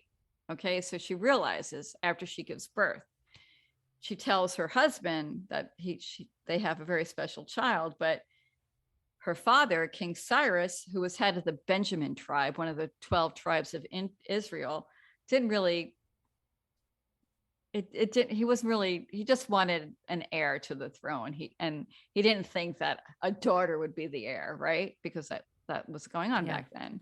Okay. So also during that time, so going back to Yaldabaoth, the Archon, right? The lion-faced snake. The lion-faced snake, who also, I'm skipping a little bit, but Yaldabaoth created other Archons, and I think the Archons are still with us today, as demons that sort of invade our psyche, and it's now yelled about is also AI. It's like a hydra that gets into the brain. I am so on that page. You're on that, right? I actually, there's been this, I don't want to get you off track at all. There's this AI Tyler, Texas. If you think of the movie Westworld, or if you think there's something about you even saying there's something primordial that was here before us that's been waiting until now to get into our hands. That's what the phone, the black ooze, the black mirrors that we see. But the black goo, right. Yes. Yep. It's like there's something evil that needed this amount of us on the planet so it could take over it. It's like we all had to be here. I mean, we all came here for this moment. I'm convinced. I do too. We chose this. We chose this like time. Earth Game, the hardest level, and these avatars. Yeah, I agree. And like, I mean, you know about like the black goo and what that black goo can be right now. Yeah. Yeah. You know what I'm talking about, right? Yeah, you can say any of that stuff here. I'm very vocal and anti the regime of fear that's happening. I'm a healthy person. I haven't been sick at all in any of this time. I haven't worn a mask. I've walked away from my old job. I think everything that's happening now has been planned at least our entire lifetimes. So at least, I think it's such a long game. It is a long game. It is a long game, but this is like the final battle. Yes. I think so too. I think we're in the middle of a spiritual war.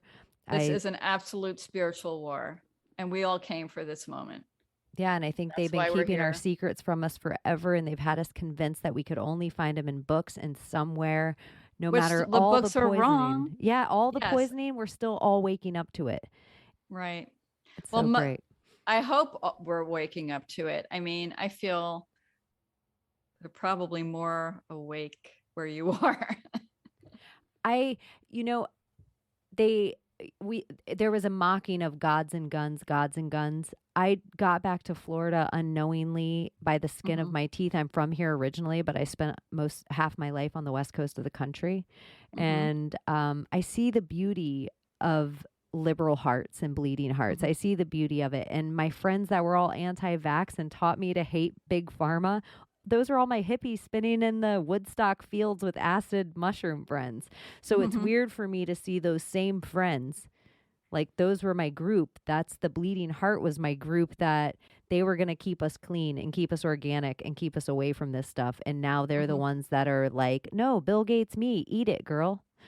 I know. I don't understand that. I don't understand that either. It's like all my friends who were doing yoga and eating organically and getting glutathione drips, right, are the first ones to get vaccinated. I don't understand that. I think the whole entire thing, I think I'm kind of somebody that I get on the like, you show me a pandemic and I'll show you somewhere they were testing a vaccine before that pandemic broke out. I don't believe in any of their stuff. All their science is bad. All their science continues to be wrong again and again. Any of the good science they're going to bury. I think it's science versus sorcery. I think it's magic versus AI. And I think they're illusionists and are trying to convince us to use our real magic of manifestation against ourselves by showing us this negative shit on the TV all the time. Well, that's true. That's exactly true. It's kind of, yeah. And then they tell us what they're doing, which is the revelation of the method. But they know, I'm talking about the cabal, right? They know that we have the ability to manifest, right? So they give us, they sort of tell us how they want to do it. They don't do it themselves. We do all the work. Like they give us a reason to be fearful. They're like, you will be fearful. There will be this, there will be that. And then we're like, oh, there will be that. And instead of stepping back and saying, wait a minute, why are they saying this to us? Why are they telling us that we're going to be afraid? Why are they telling us that we're going to have to do X, Y, and Z, right? Why are we doing this? Why there needs, like, many of us forgot to question because we were told, and don't even question it. Well, you know what? When they tell you to question nothing, question everything. Yes. And they told us not to question anything, and they've also convinced us all that we're a bunch of little know-it-alls. So we all have our ego set in our little know-it-all. We're scared to just sit and have an open conversation of like having a lack of cement shoes, or that my ideas are, nope, this is my faith, this is my religion. And people haven't realized it's so easy for people to mock religions now, and they don't realize their own science religion, or their own political religions, or their own. I have all these people that they're like, Trump love is the biggest spell. And I'm like, is it, or is Trump hate the biggest spell?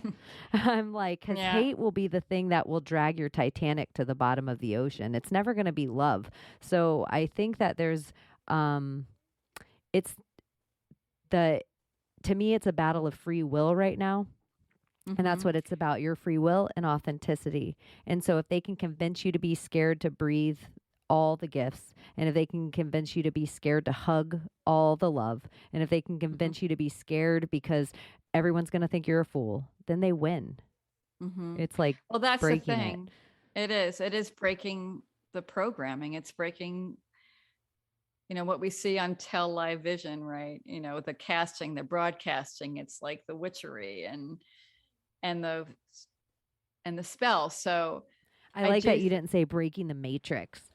Because the Matrix, it's like seems motherly and uterusy, and I feel like even that word, even as people that are woke, we don't realize these words that we're saying as spells, like break the matrix, break the matrix, break the matrix, and then we see this trans agenda where they're like injecting all the females testosterone, so they're going to be infertile, and they're injecting all the men with hormones, so they're going to be infertile, and it's like you're literally breaking the matrix, you're breaking the womb. That's what we're doing. You're absolutely right. And the thing is, they've actually took the matrix. They controlled the matrix, right? Because the matrix is really the ley lines of the planet. It's the intersecting ley lines that come from Mother Earth. And basically they've planted like obelisks and churches and all these, and Stonehenge, and they control these monuments and these stone and anything that we can actually take for ourselves and take the power of Mother Earth and be one with Mother Earth. They've hijacked for themselves. So there's that whole thought about the matrix. Everything when we have something, they will turn around and corrupt it somehow, right? That's their game. Do you think we're supposed to be up from 9 to 5? I even feel like this. I have this like, I think the sun's bullshit. I think the moon is probably the illuminary we're supposed to live under. It's like there's like a false sun, a false light. I think our eyes have been messed up by all of it. I even think they wanted to take it to the next level. Like, remember during Obama how they wanted to change the light bulbs out, and it was illegal to have the old school bulb in our house, and we all had to have the spiral bulb. And then when Trump came back in, he's like, no, that's not a law anymore. And he took away the spiral bulb, and then we got the old school light bulb back. Those little tiny weird things that are happening, I think, are so huge for our alchemy. It's why I think Florida's so free, is the salt. Well, I agree with you. I think that first of all, the whole light bulb thing, well, the LED is 5G in a lot of these different light fixtures. And again, that could control you if you have something in your system that will react to it, like graphene oxide, they say. Luciferians. Right? Yeah, I know. And that's, you see Prince, or you see these artists that have been sacrificed over, and you see interviews that they've done. And Prince is like, everyone's hanging out in the neighborhood. There used to not be chemtrails when I was little. Then they started spraying stuff in the sky, and now we're all fighting. And you wonder, it has to react to something if we're conductive. And they've been sticking stuff in us our whole lives. And if you're under 35 in this country, you have less vaccines in your body than a 6-month-old baby. what are we doing right now? Why are we injecting babies for hepatitis B and vitamin K? I agree with you. So you can talk about anything here. You can talk about anything here. It is a free. Yeah. So, I mean, it's funny that you mentioned the moon, because there's also this theory that it's like the Death Star in Star Wars. It's like a man-made thing where extraterrestrials hide in. And then there's like the whole flat earth theory, which at first I thought was kind of crazy, but now I'm like, okay, well, maybe there's something to this. If Werner von Braun and Walt Disney, exactly, right, and Jack Parsons and who's Aleister Crowley all go to the desert and all have sex with each other and create cartoons to convince us of our minute dust on dust on dust floating through infinity. And that's what our whole culture is based on. Disney, NASA, and the same idea of the adult cartoons they show people that they're like, look at, here's a black hole, or here's what Jupiter's third moon looks like, is the same cartoons that they showed people on Disney. And we're just all convinced. Well, Disney, I mean, it's interesting you say that, because we all know about Walt Disney being a 33-degree Freemason, and there's intel out there that says that he was a pedophile. I mean, that's total like pedophile. Yeah. Everything that the whole Pizzagate talks about is literally, I mean, Disney is underground. It is if you took the Autobahn in Germany, you could literally put that down in Florida and it would be from Disney to NASA. There's like a road called the Bee Line, which if you go into all the bee symbology for them and the beehive of Masons, which is something extra I've kind of been on today with bees. It's just weird to me that it's called the Bee Line too, that I'm like, oh my God, of course it's called the Bee Line. And they're always telling us to behave, right? And then there's the hive mindset, the beehive mindset. Yeah. Beehive, right, exactly. Interesting. And it's the inversion, if you think too, of the queen bee, who is a female sending out, she's hand selecting the little dudes, and she's telling them exactly what pollen to gather, and she is precisely making a one-of-a-kind honey. Every single queen bee is making a one-of-a-kind honey to her conduction. Like, that's such a huge deal. That's interesting. So did you ever hear this theory about Werner von Braun being on the moon before Kennedy and trying to sort of sabotage the whole moon mission that Kennedy was trying to do? Yeah, the whole Apollo. Yeah, I have never heard it. That is that so interesting. That the Nazis were already on the moon. That they already had the technology, that they were already there. Doesn't it seem like there's like a portal in Antarctica that probably gets to the moon? I think, well, yeah, you know about, was it Operation High Jump with Admiral Byrd, right? Where he went down to Antarctica and basically got followed and threatened and came right back up and was totally freaked because the Nazis were there with the ETs. Which people say the same stuff happened to the moon, like the same threat. The same threat, exactly. When the Apollo missions, when they went to the moon, if they even went to the moon, like that's the other theory. Which then it does make sense that, like, let's say the moon was the real good one. It makes sense that Hollywood would call it the Death Star and create this whole entire lore of it being the extraterrestrial. It would make sense. It would. I mean, there's so much we don't know. That's the thing. Everything we've been told basically has been a lie.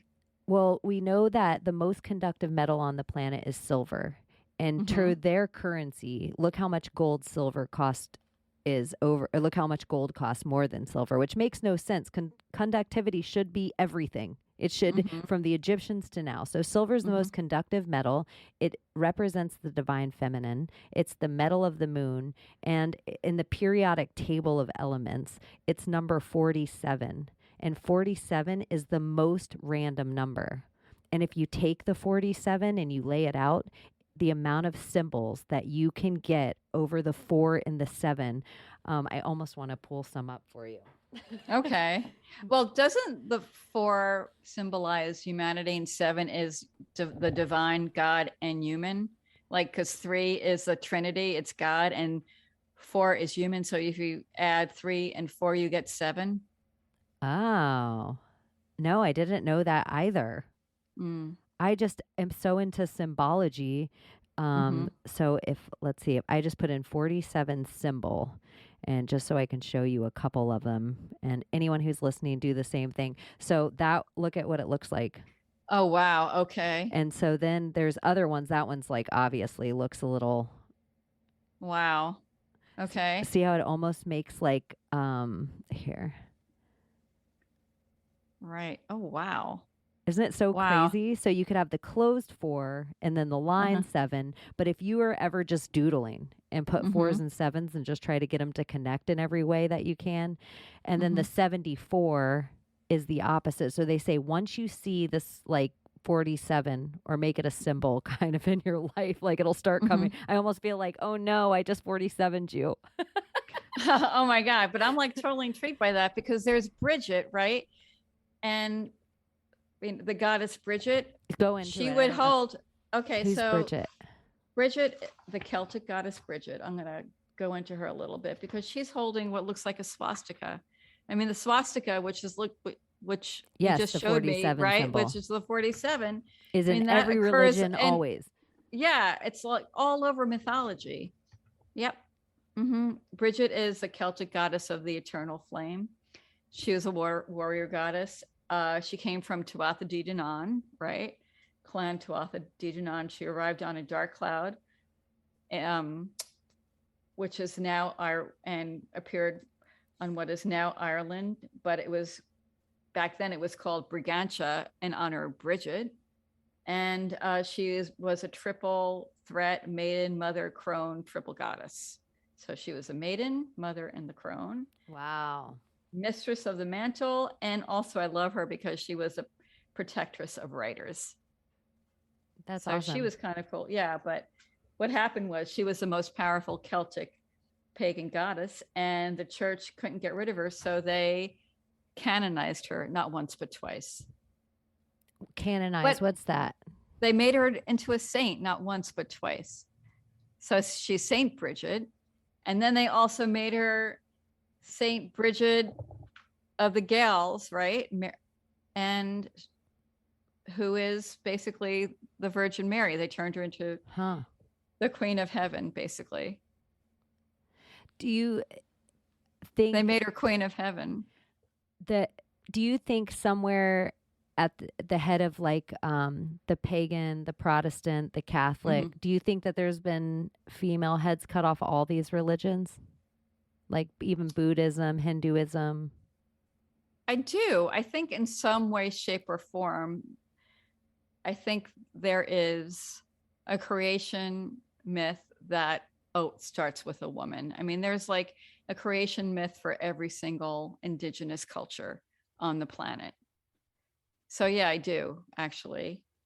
And I also think globally, I mean, in every single culture, like look at Green Tara. She's the mother of all Buddhas, right? Like, did you even know there was yeah. So, we all thought the Buddhas were male. And when she became a Buddha, right? When she was so bright and she was achieving Buddhahood, all the male lamas came to her and they say they were praying for her to be born a man so she could achieve full Buddhahood. And they were like, and she said, no, I am going to always be a woman. So in this lifetime and all the other lifetimes, I will be a woman and achieve full Buddhahood.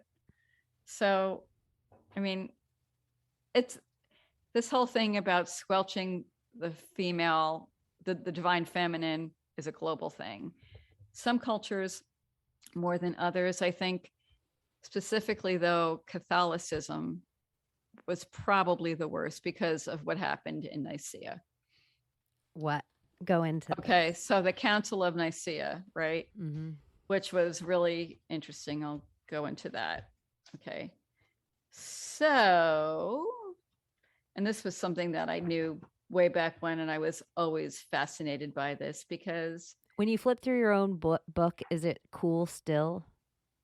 Yeah, I mean, I haven't looked at it in a while, so I'm like, oh yeah, I remember that now. Which is why I have to refer back to it, because I'm like, oh wait, what did I write? What did I research? But the whole book Okay. is so beautiful, everyone. Like, you Oh, should thank really you. check it out. I've talked about it for a few weeks on my show, but I really even just like the shiny where it's shiny. Like, it's just these little bits feminine that it matters, like sparkly or something. Thanks. I do love a little sparkle, I gotta say. So the Council of Nicaea. Okay. It was called, okay, so in 325, okay, 318 bishops from hundreds of sects of Christianity traveled to Nicaea, which is today's Iznik, Turkey, to convene under one roof to unify Christians into one religion, right? One world So religion. interesting. One world Here we religion, are which is again. happening now, right? I mean, really, United States is basically the Holy Roman Empire when you think about it. So I talked to a whole bunch of people that say they think it actually is Egypt. Really? Yeah. And it probably was Egypt too. And they think that the Grand Canyon was a drudge. And I believe that the Gulf of Mexico was the biggest freshwater lake on the planet. And I'm from the timeline, like my Mandela effect. I'm from the timeline where the Nile and the Mississippi both flowed north. Oh, that's interesting. Yeah, okay. It makes me crazy. I just in the last 48 hours, people are like, no, the Mississippi does not flow north. And I'm like, I swear I learned this in school, like Christopher Columbus being a hero. I swear this is something they taught us once. Oh, that's so funny. Okay. Could be the Mandela effect. Yeah, right? Totally. I don't know. But yeah, a lot of people with the Murcia, the names of, like, we have Palestine in places, Colombia, the District of Columbia doesn't make any sense at all. So, something magic is about that surrounding area. The fact that it's not the part of these 50 United States, which we're under a corporation of the United States and not the real United States. Which it's all spells. And our birth. I know. And our birth certificates, if our names are in all caps, we're owned by the state. I mean, there's all that too. Yeah. And so some of it, I'm like, I don't know what's real or what's not real, but it does seem like I grew up also in a time where we used to glorify that the United States was a melting pot. And so to me, the United States was the only country on the whole planet where the people looked like any person you could think of looked like an American. But if I asked you what a Russian looks like or what a Japanese look like or an Iraqi looks like, they look like their country. Every one of those things I named, but an American looks like all those people I just named and then some. So it just makes more sense to me that we all came from here and dispersed than we all were on these different places. And now this is the last place that it was discovered on the planet. Interesting. It just doesn't really make that much sense. And it seems like the more history that we roll back, I think they lied to African Americans and told them they came from Africa so they would have no ownership to here. I think there's a real alchemy in cotton, and that's why we all wear mixed fabrics now. But religions couldn't explain that, so they just said, don't wear mixed fabrics. Because now it's like your computer, your body can't adjust to wool and plastic and cotton. I think they took all the real wood from our country. I think they took all the metal from our country. I think they took everything we've ever produced from us. And now we realized last year that we didn't even make toilet paper. Yeah, I know. It's like, I'm telling you, everything is a lie, and we've all been spelled. But like we're ostriches. We're coming out of it. Yeah, we're coming out of it, but we're MK Ultra from youth. Like, our school system was set up. Our parents were brainwashed. We were brainwashed in religions. We were all like told, go to college, and that was the next level of thing. And we were brainwashed into that debt. And it was just layers upon layers. And our ego is so into it. If you have a master's degree, you're like, I paid $100,000 for my education. Don't tell me everything I learned was wrong. I know. It's so funny though, but it's like, okay, you did well in school. Why? Not because you asked questions, but because you memorized. Yeah.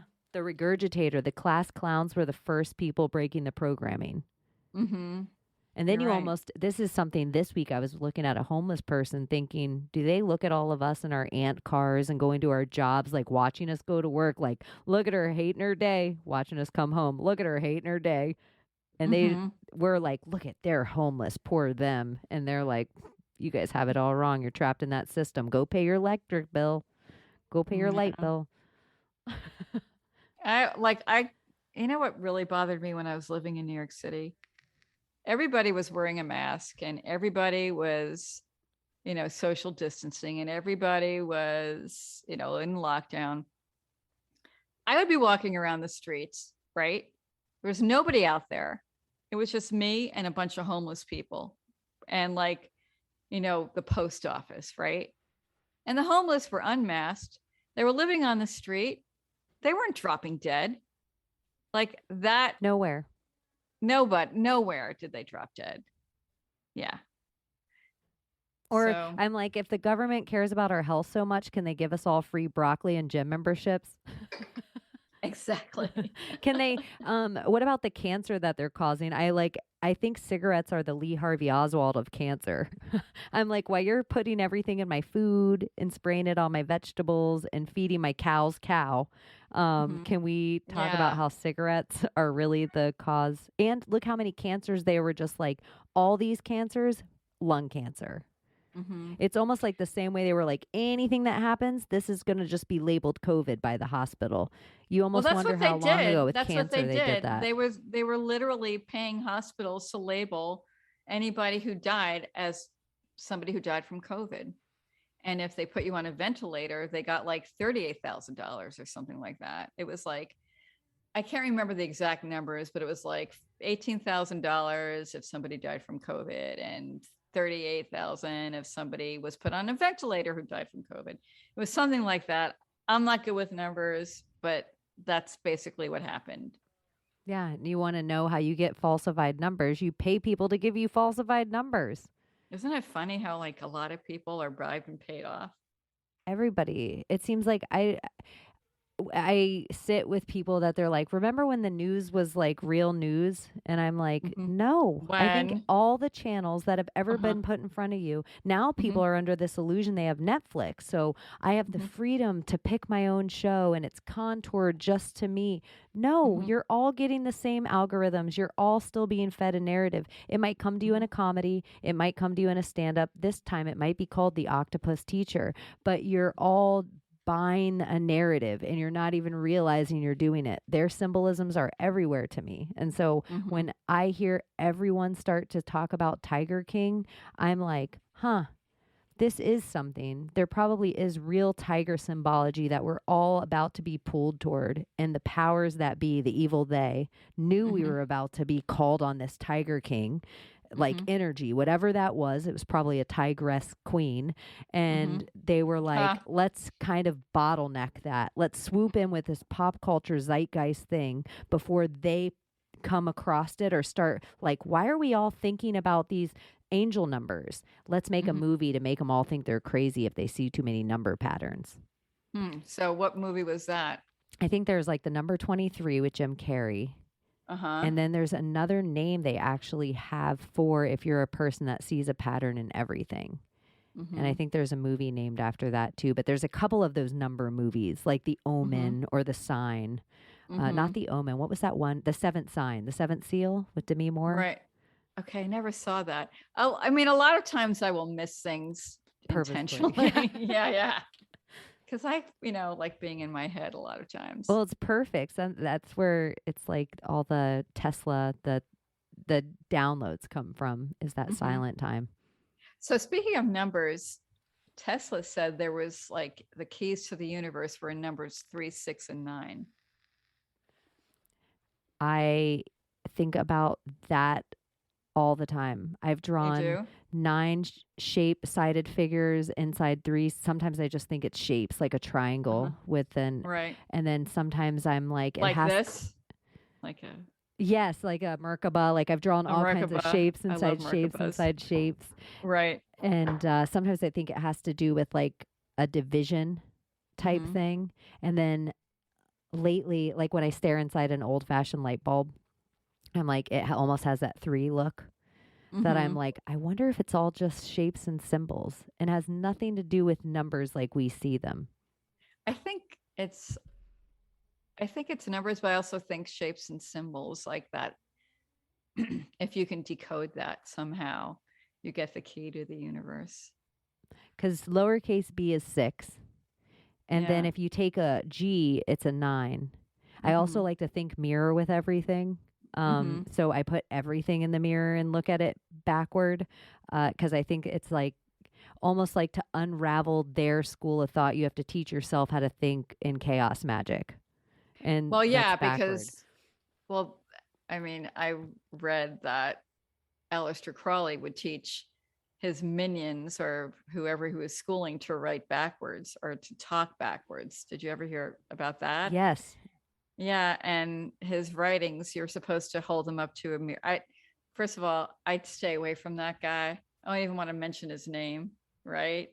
The do what thou wilt, dude. Yes, it triggers a Yeah, lot of us in this he where triggers even his me. name makes our ooze like whatever our Yeah, white ooze is like, ooh, I don't yeah, like it. yeah. But the thing is, though, I think it's important to know what they do. It's like it's important to de-occult the occult, so we know what we're dealing with. Otherwise, we've got our heads in the sand, and we're like we're denying that that is out there, and we don't know what's happening when it's happening. I think forewarned is forearmed. What are your thoughts on the Queen of England right now? Uh, I mean, I've heard all these different theories about how she's the original Elizabeth, right? Have you heard that? Her soul No, jumped. Yeah, I've heard that she's the original Queen Elizabeth, that she's also the Queen Victoria, I have that not heard that either. yeah, like she soul jumps, like she doesn't die, basically. Have you I've ever heard heard that. that Princess Diana is the Christ bloodline? I did hear that. And then I also heard that she's still alive. Yeah. And that, Did you hear that? yeah. Yeah. That her, I have this theory because of the like creating people. I like to take every conspiracy and almost better market it. Mm-hmm. I think if I were going to create a secret society of good guys, Mm-hmm. the way I would protect them would Mm-hmm. be paparazzi. It Mm-hmm. wouldn't be with guns. It would be with cameras. If I could have my cameras follow them always and track them, some of the cameras could be guns. No one would be any of the wiser. But I could have them Right. on mopeds and in vans and always have them followed by a massive amount of security, and no one would be any of the wiser because they'd just be Princess Diana or JFK Mm-hmm. Jr. or Britney Spears. So I think with Princess Diana going into that tunnel, Mm-hmm. I think William, Harry, and then she was pregnant with Dode Fayette's kid too. Yeah. Some people say that the doctor that she originally got pregnant with stole one of her eggs and impregnated it, and it was a baby girl that would be older than William. Some Hmm. people say William's Charles' kid. Mm-hmm. Harry is the redhead polo Yeah. player's kid. I But think that's true, don't you? I do too. And Yeah. that if there was apparently this daughter's in California and Harry went Mhm. there to go, that's why he left to go there. And then Dode Fayette is high family of the Saudi bloodline. Mhm. And then his cousin is Jamal Khashoggi, the reporter that was caught all up in the Saudi and Arabian. Is that true? Yes, totally. This is all really true. that's true? This is Okay. all true. I And didn't know that. Okay. his father says she was pregnant. The bloodline just of recent, Queen Elizabeth has come out and say that she's related to like King Solomon, like someone or the Arabian Wait, Nights. who's related to King Solomon? Just not King Solomon, maybe the Arabian Nights. Queen Elizabeth just of recent came out and said she was related to somebody really crazy in Middle Eastern that everyone was like, what? Like just in the past few years. And some people think that King Arthur, the sword and the stone of it all, with the wizard. Pendragon What's with Merlin. I'm totally Yes, obsessed Merlin. with Merlin. Okay, I want you to totally. And so this that they helped with the sword and the stone of it all. And even maybe the sword could have been the false relic. So they could have hid the real Christ bloodline, which would have been all the way up until Diana, and that the blood would need to sit on the throne again because of the, I don't know if you've heard the Vikings, the VI, so that 6 kings, 1 king for each land, which would be the 6 races of us on the I planet. didn't know that.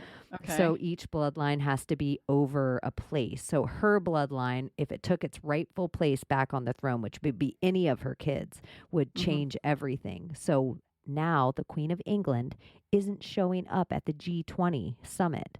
Her sons are showing up in her place. And in the 2021 of it all, Biden's supposed to have this 666 Build Back Better plan done before he leaves.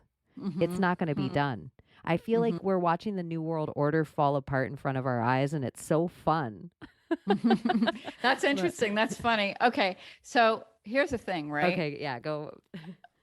So I did some research and I came across this crazy thing, but I think it might be true. And this theory that actually that Guinevere was Excalibur, that it wasn't the sword, it was her, which makes sense because so much more sense. Right, because that's the bloodline. It's also the what should we call it, the Holy Grail, right? Which was, I think, Mary Magdalene, right? The uterus, her, right? The birth. I mean, she's the Holy Grail. So the bloodline, and then Excalibur is Guinevere. That, and you said something else in your book, or with the primordial god, when the dragon face snakes first created. Yeah, Yaldabaoth. He also, if you take primordial and work it all out into symbology, it eventually becomes Kronos. And all the art depiction of Kronos is Kronos chewing the wings off Cupids and angels. Oh, interesting. Wow. Okay. And so I think also with the Mary Magdalene bloodline, if you look at the Ark of the Covenant, they say very specifically in the Bible how it's supposed to be made. And it has 2 Cupids on both sides of her, which if you think about it now in that way of it just being ovaries and a uterus and maybe something of that nature, like Guinevere being a sword and a stone, which if you think of even the handle of a sword being like this holy, I don't know, it's just kind of, it's like a churchy where I'm like, oh, this is so crazy. Yeah, it's so crazy, but it could be true. Who knows, right? But I do kind of like thinking that Guinevere was the power behind Arthur also, right? Yeah, the sword. It's always been Excalibur. Yeah, but why does it have to be a sword? It could be her. And it could be a sword and a stone. So what if she is in stone? Yeah. It's also interesting to me that, you know, here's Guinevere, who was kind of an innocent in this, in her marriage with Arthur, and then Arthur's sister, half sister, and Mordred, the son, and how Arthur was in a battle between good and evil, basically. And Merlin was good, and Merlin was sided, you know, was on Team Guinevere. I just find that whole dynamic kind of very interesting to me, and the mythology about Merlin being part dragon, and actually dragons aren't just like Draco reptilians. There's like dragon energy that is positive, that is very powerful. There's light dragons, not just like, you know, the Draco reptilians, which, you know, are vampires. And, you know, when we think of vampires and bats, they're really Draco reptilians. It's like very interesting when you think of, you know, comic books like Marvel, etc. Well, Batman, you know, that's kind of inverted too when you think about it. Yeah, I think even the rush to heroize us over the last decade, the only movies that ever came out anymore were hero movies. Marvel, DC, good guy, bad guy, good guy, bad guy. And then the coronavirus happens, and all of a sudden, first responders are all heroes. Your supermarket girl's a hero. Everybody's a hero, because once you have a cape on, it makes it easier to wear your mask. Because now you're like this hidden hero. You're the good guy. You're in the mask. And it's like, we're all out here like the Joker, like dancing downstairs. Like, no, this isn't really, but they almost walked us in all these hero movies, every single one from the time travel to the Operation Paperclip to the Wonder Woman mythology. I feel like is probably the biggest truce that we're getting. Like the Game of Thrones is probably more true than the news. Could be. I mean, they say that Wonder Woman was based on Inanna, which is interesting, but I don't believe that. Who's Inanna? Inanna was a Sumerian Babylonian goddess, okay, right? Who she was very powerful. She had her own temple. Let me talk about her a little bit, because when I first found out about Inanna, I was like, oh my God, she is the most amazing goddess. I love her so much. Right? She was very powerful. She was the goddess of love and war. Okay, which was like love and war, two conflicting. It is a good thing. segue from Princess Diana because Wonder Woman's name's Diana. And so that's if you're true. saying that if she's based on Inanna, I like it. Go on. Sorry to interrupt. That's okay. So Inanna, she was Sumerian. She had her boat of heaven, which was like a UFO, right? She piloted it herself. She had her own space. She had her own spaceship. She had a gold spacesuit. She was pretty cool, right? She had wings. Okay. And she had her own temple, and in the city of Uruk, and it was called the Ziggurat Temple. The temple was called Eanna, the House of Heaven, and she had priestesses. They were very powerful. They were women were really powerful back then, and her priestesses were it. Okay. And she had all these rituals that celebrated women, like the menarche ritual, where when a young girl became a woman, they would wear a red dress and sit on the throne, and the priestesses would raise her up, right? When a young girl just got her period for the first time, which is like, imagine how beautiful that would be instead of shame. Like, I know. It's like, I didn't have that experience. Nobody lifted me up on a throne, and I definitely was not wearing red. Okay. So, all right. So that was cool. That's red. It's like, wow, they really tore this red away from us. Like even it's just China red, Russian red, it's like, but MAGA red hat, that witch hat again. Can you imagine if exactly. But can you imagine if like lipstick was like, oh, menstrual red? Men would be so uncomfortable with that. Like, oh, I'm not kissing that. Heavy flow Tuesday. Yeah, but what's interesting too is that the menstrual flow was actually an actual drink that turned mere men into gods and men into kings. And there's that whole mythology over there, right? About the menstrual blood and how potent and powerful it was. But anyway, so it was like a blood sacrifice without death. If you're into magic, blood's such like an important part of any kind of spell or alchemy. It's like so high up there, and it really is a lifeblood as opposed to a death blood, which is such a different energy. It's true, and the Menses blood was so powerful. It was, the gods called it the supernatural red wine. So there's that. Let's see. And then it was so powerful that Thor, speaking of Vikings, bathed in it. Like there's that mythology. But anyway, getting back to Inanna. Okay. Right. Thor basically, that changes Thor. Like imagine that like a DC comic or Marvel isn't that comic. Hilarious? Yeah. I know. I love that. Okay. So anyway, menstruation was really moonsturation. Okay. I'll just throw that in there, like the different cycles of the moon, which I found fascinating. Okay, but going back to Inanna, right? Inanna would have this ritual called the Heroes Gamos. It was a fertility ritual because she was also the goddess of fertility, right? And it was called Heroes Gamos, which meant sacred marriage. It was a sacred marriage fertility ritual. She would choose a priest, one of her priestesses, to stand in for her, right, as the goddess. She would wear white, and just like the young girl was raised on the throne, she would wear white, and she was lifted on a throne and wore a crown. And she would be elevated. Then, to ensure the fertility of the land and fertility of man, Inanna would choose a man, right, to be king, okay? A male human to be king, and they would mate. right? And then I found out while doing more research, this is freaky.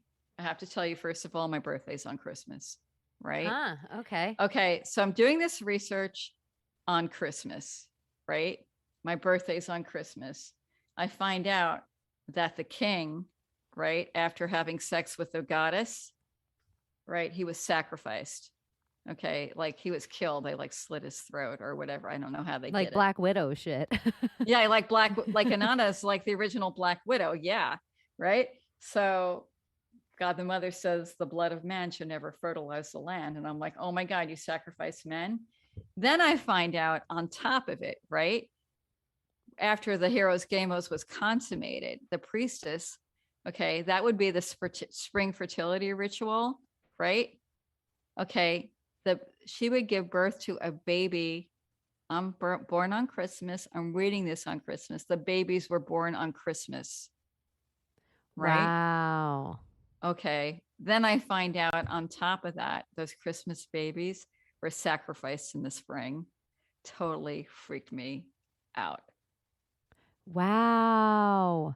Can so you believe think that? like the energy that you carry on being a baby born on Christmas. So many other who knows how many babies were sacrificed before you. So being able to be born at a time to be born on that date's pretty crazy.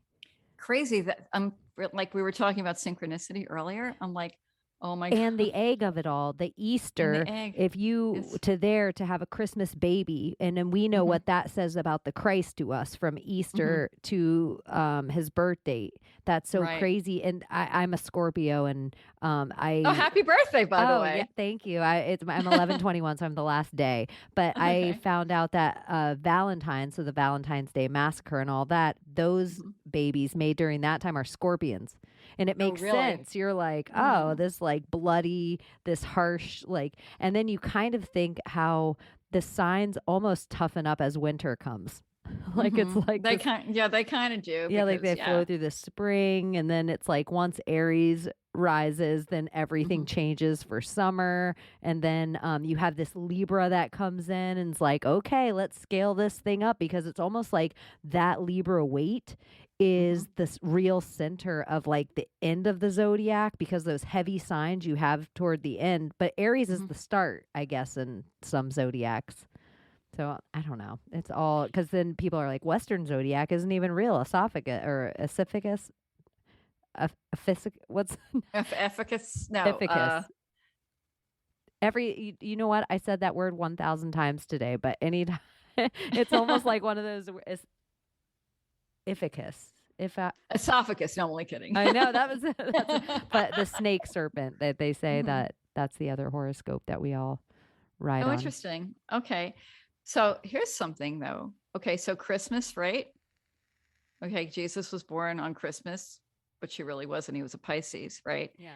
But okay. It's a pun, the birth of the sun, because Christmas is the first day of the birth of the sun. The sun dies, right? It goes darker and darker. You know, the days go darker and darker and darker.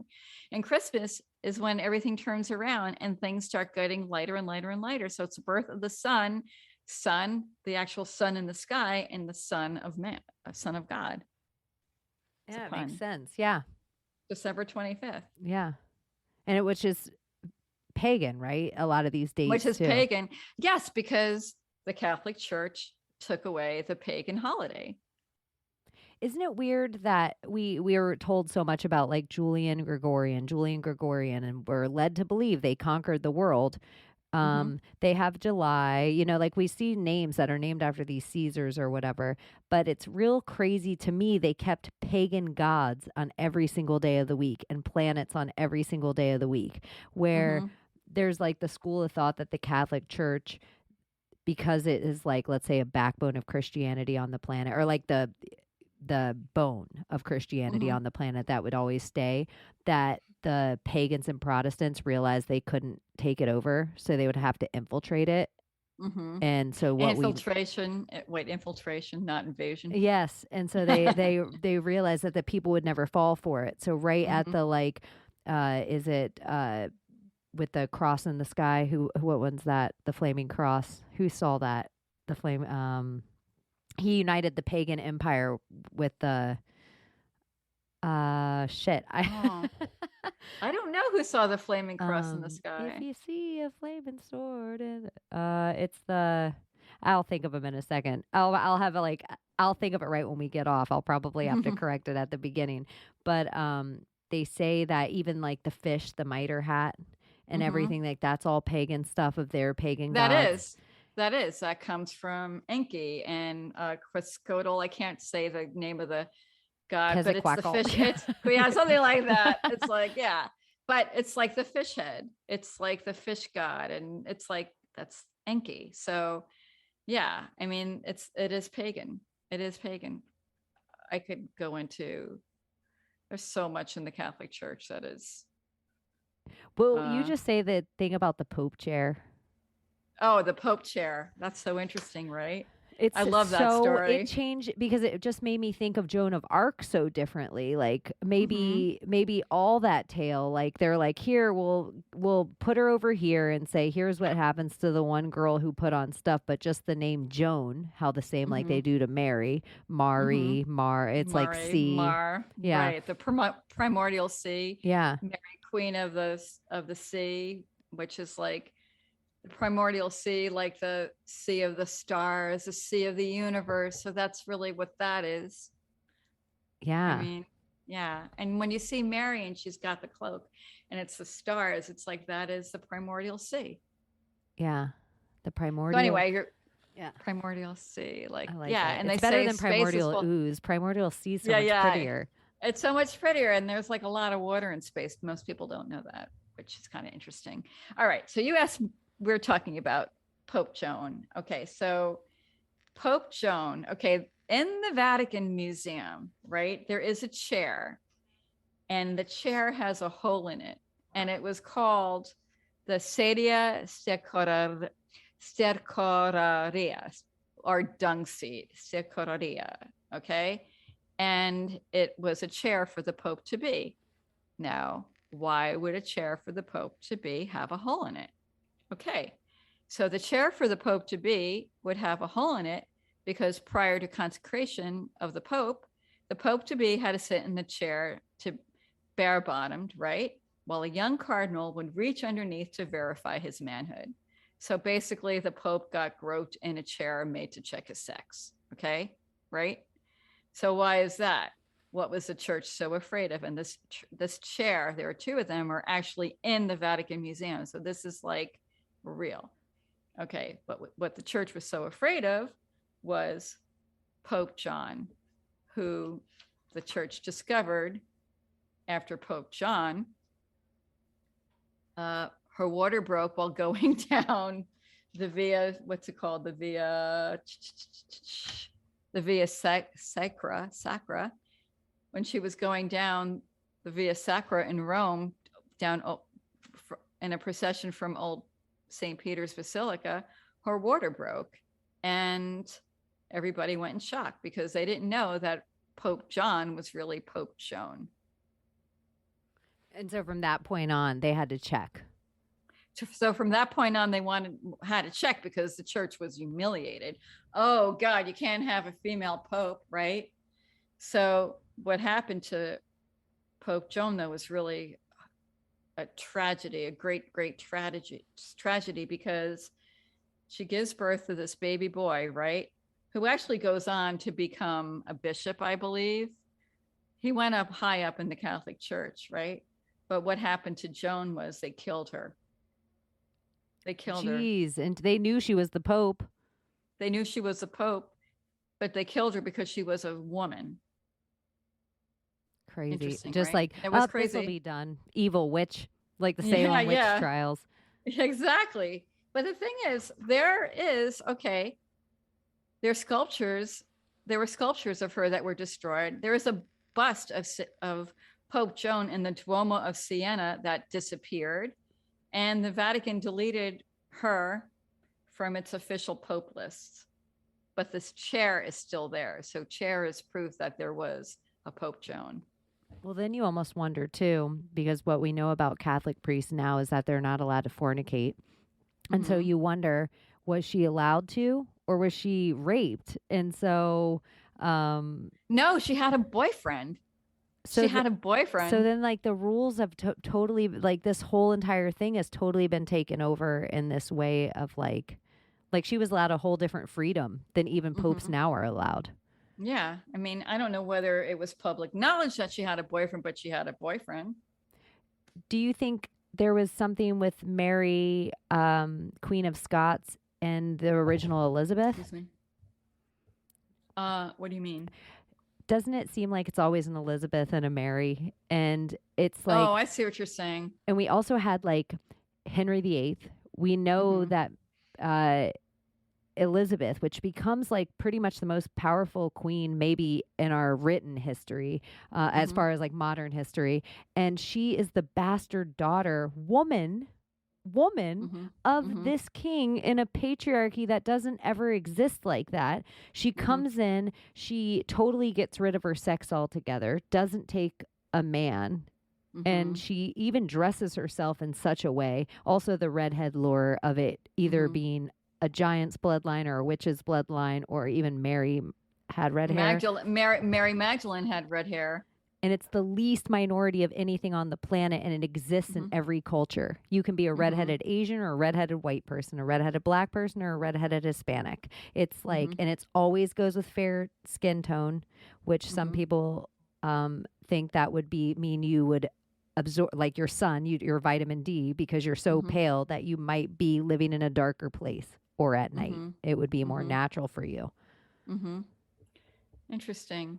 They also say like the Tuatha De Danann, they were redheaded, and they had green eyes, and they had their bloodline.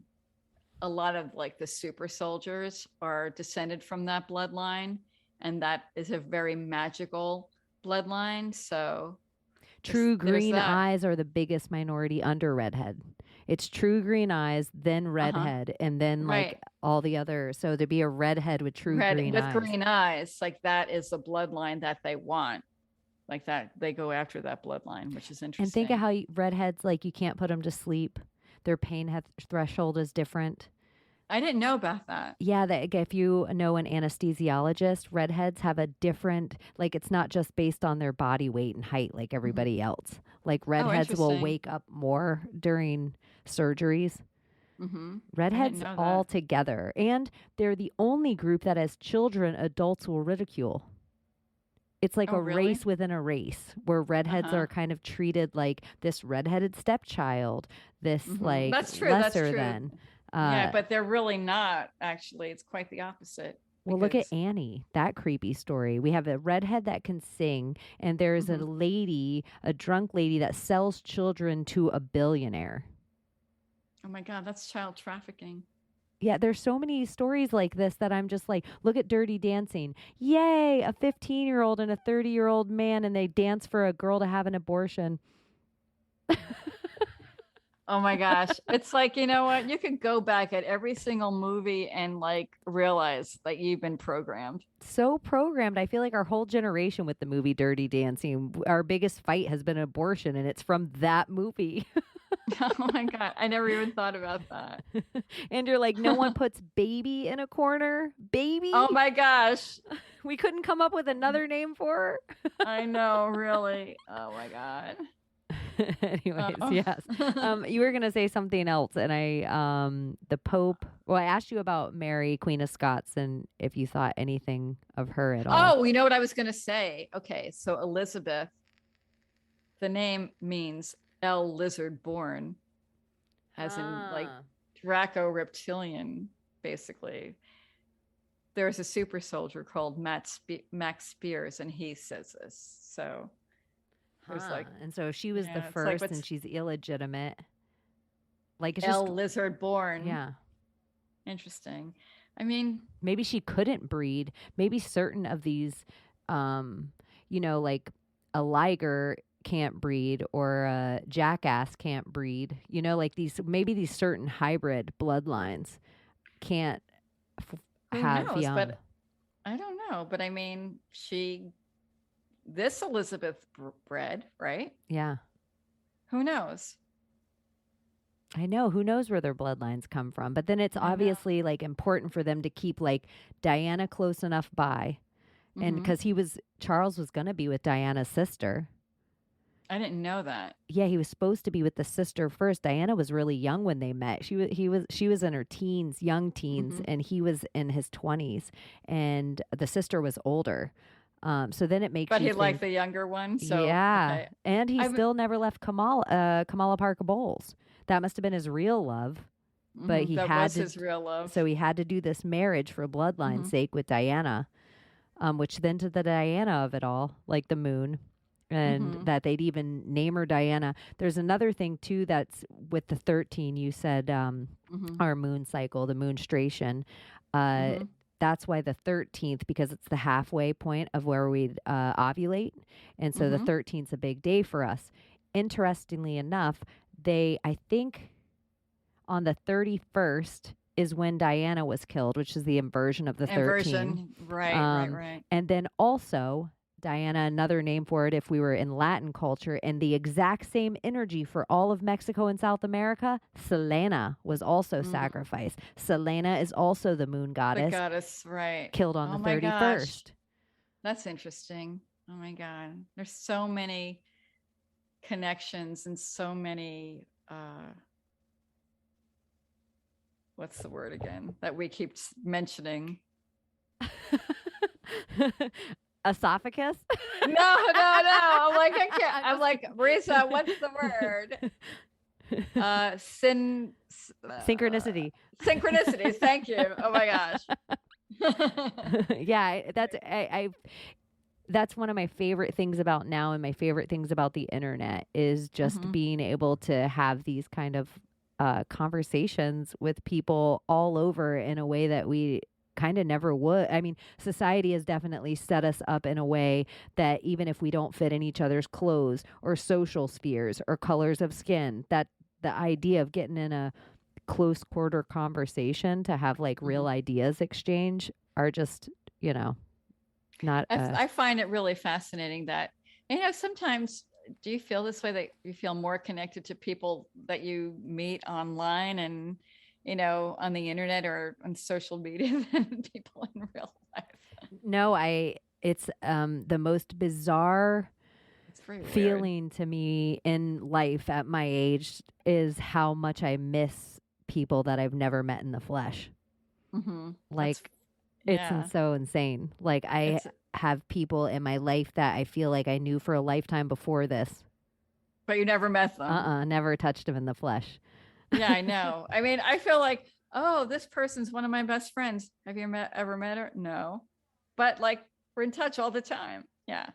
Yeah, it's very weird. Yeah, no, for real.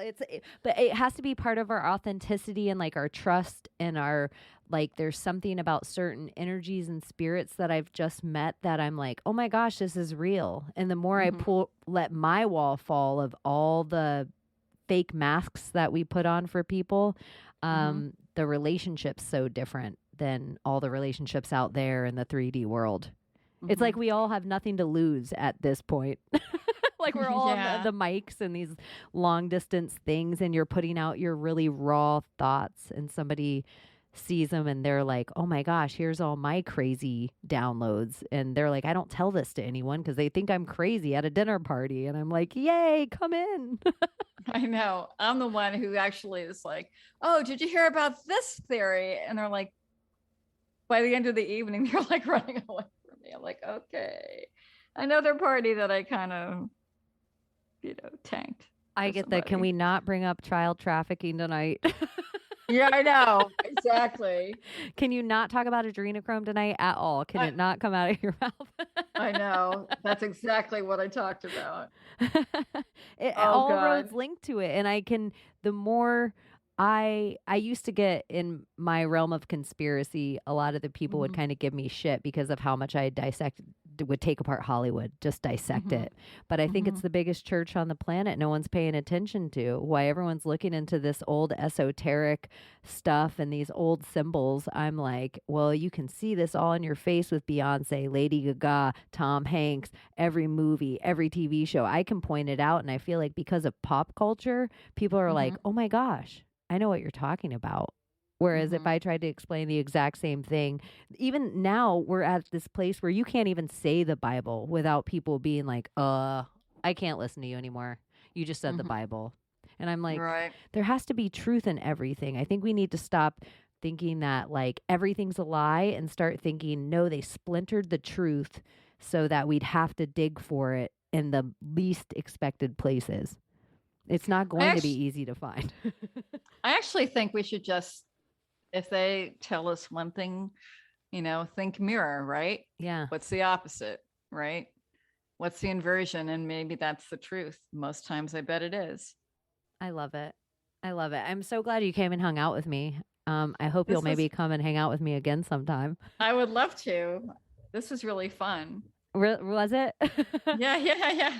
I was nervous about this interview because it's like you're kind of one of the few people that I've had on that I haven't built a rapport with before you came on. Usually, yeah, I'm glad it was fun and easy, and it was really fun. I have to ask you something. Sure.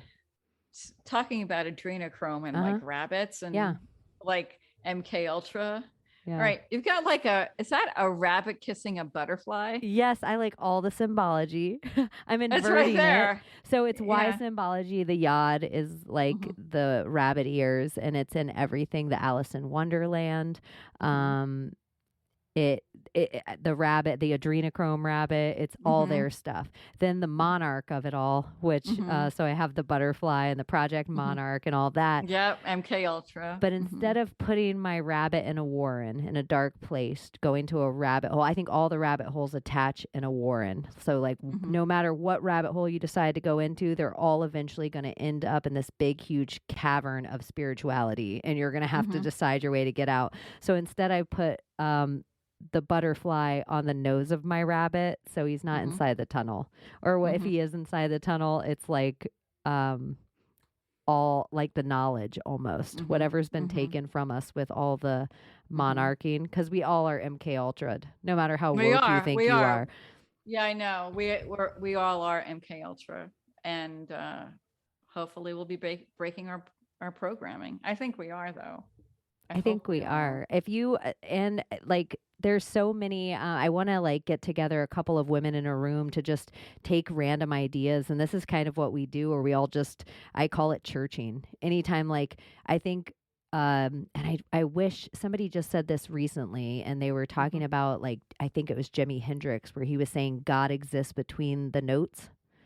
Oh yeah, I did hear that, and I love that. And I think that God isn't me and God isn't you, but God can exist between us. And I think we're like spending so much time, Buddhists say go inward, Christians say go outward. And it's probably between us if we allow ourselves to be like authentic and real and awkward and vulnerable. And then you're the same and I'm the same. And maybe we might be wrong and maybe we might both be right. But somewhere there might be a closer answer if we allow it. Well, I really think, to me, that, going back to Sophia and the anthropos, the divine human, the human that has a spark of God within, that's who we really are, and that we've been robbed of that knowledge.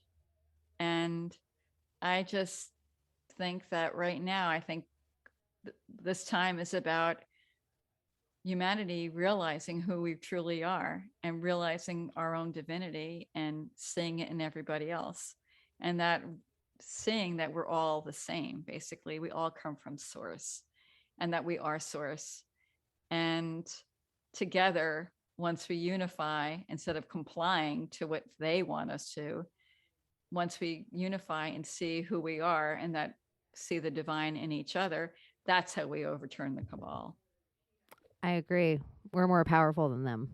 Yeah, and we are. We outnumber them. You have to come back just to talk about the water in space, but that'll be yeah, I'm like way into that too. And the Venus, like I'm like I didn't even tap a million of the subjects. But tell everyone everywhere they can find you, plug your book and anything else that you've written or created. Okay, so you could find me at Marisa Acocella on Instagram. I'll send you links. So perfect. And then my book, you could buy that on Amazon, but I also ask people to get it at Word Bookstore. And if you want, which is in Jersey City, where I live. And if you want to order it there, I'll sign it for you. So there's that. And I like supporting independent bookstores.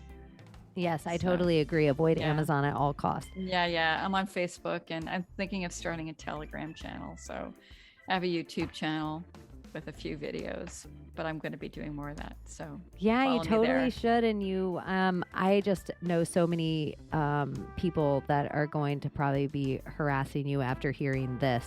And awesome, bring it on. Yeah, there's so many people that are like smarter than me in all these different other You're realms. Pretty smart, so let's just say that.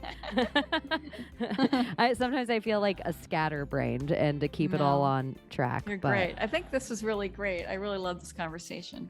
I really loved it too, Marisa, and I am glad you came, and thanks. Thank you. It's great talking to you, Cheney. Nice talking to you too, and thank you guys for listening. Bye-bye. So she has been Cheney, and now she's off to smoke a blunt. See you next Tuesday, you fucking cunts.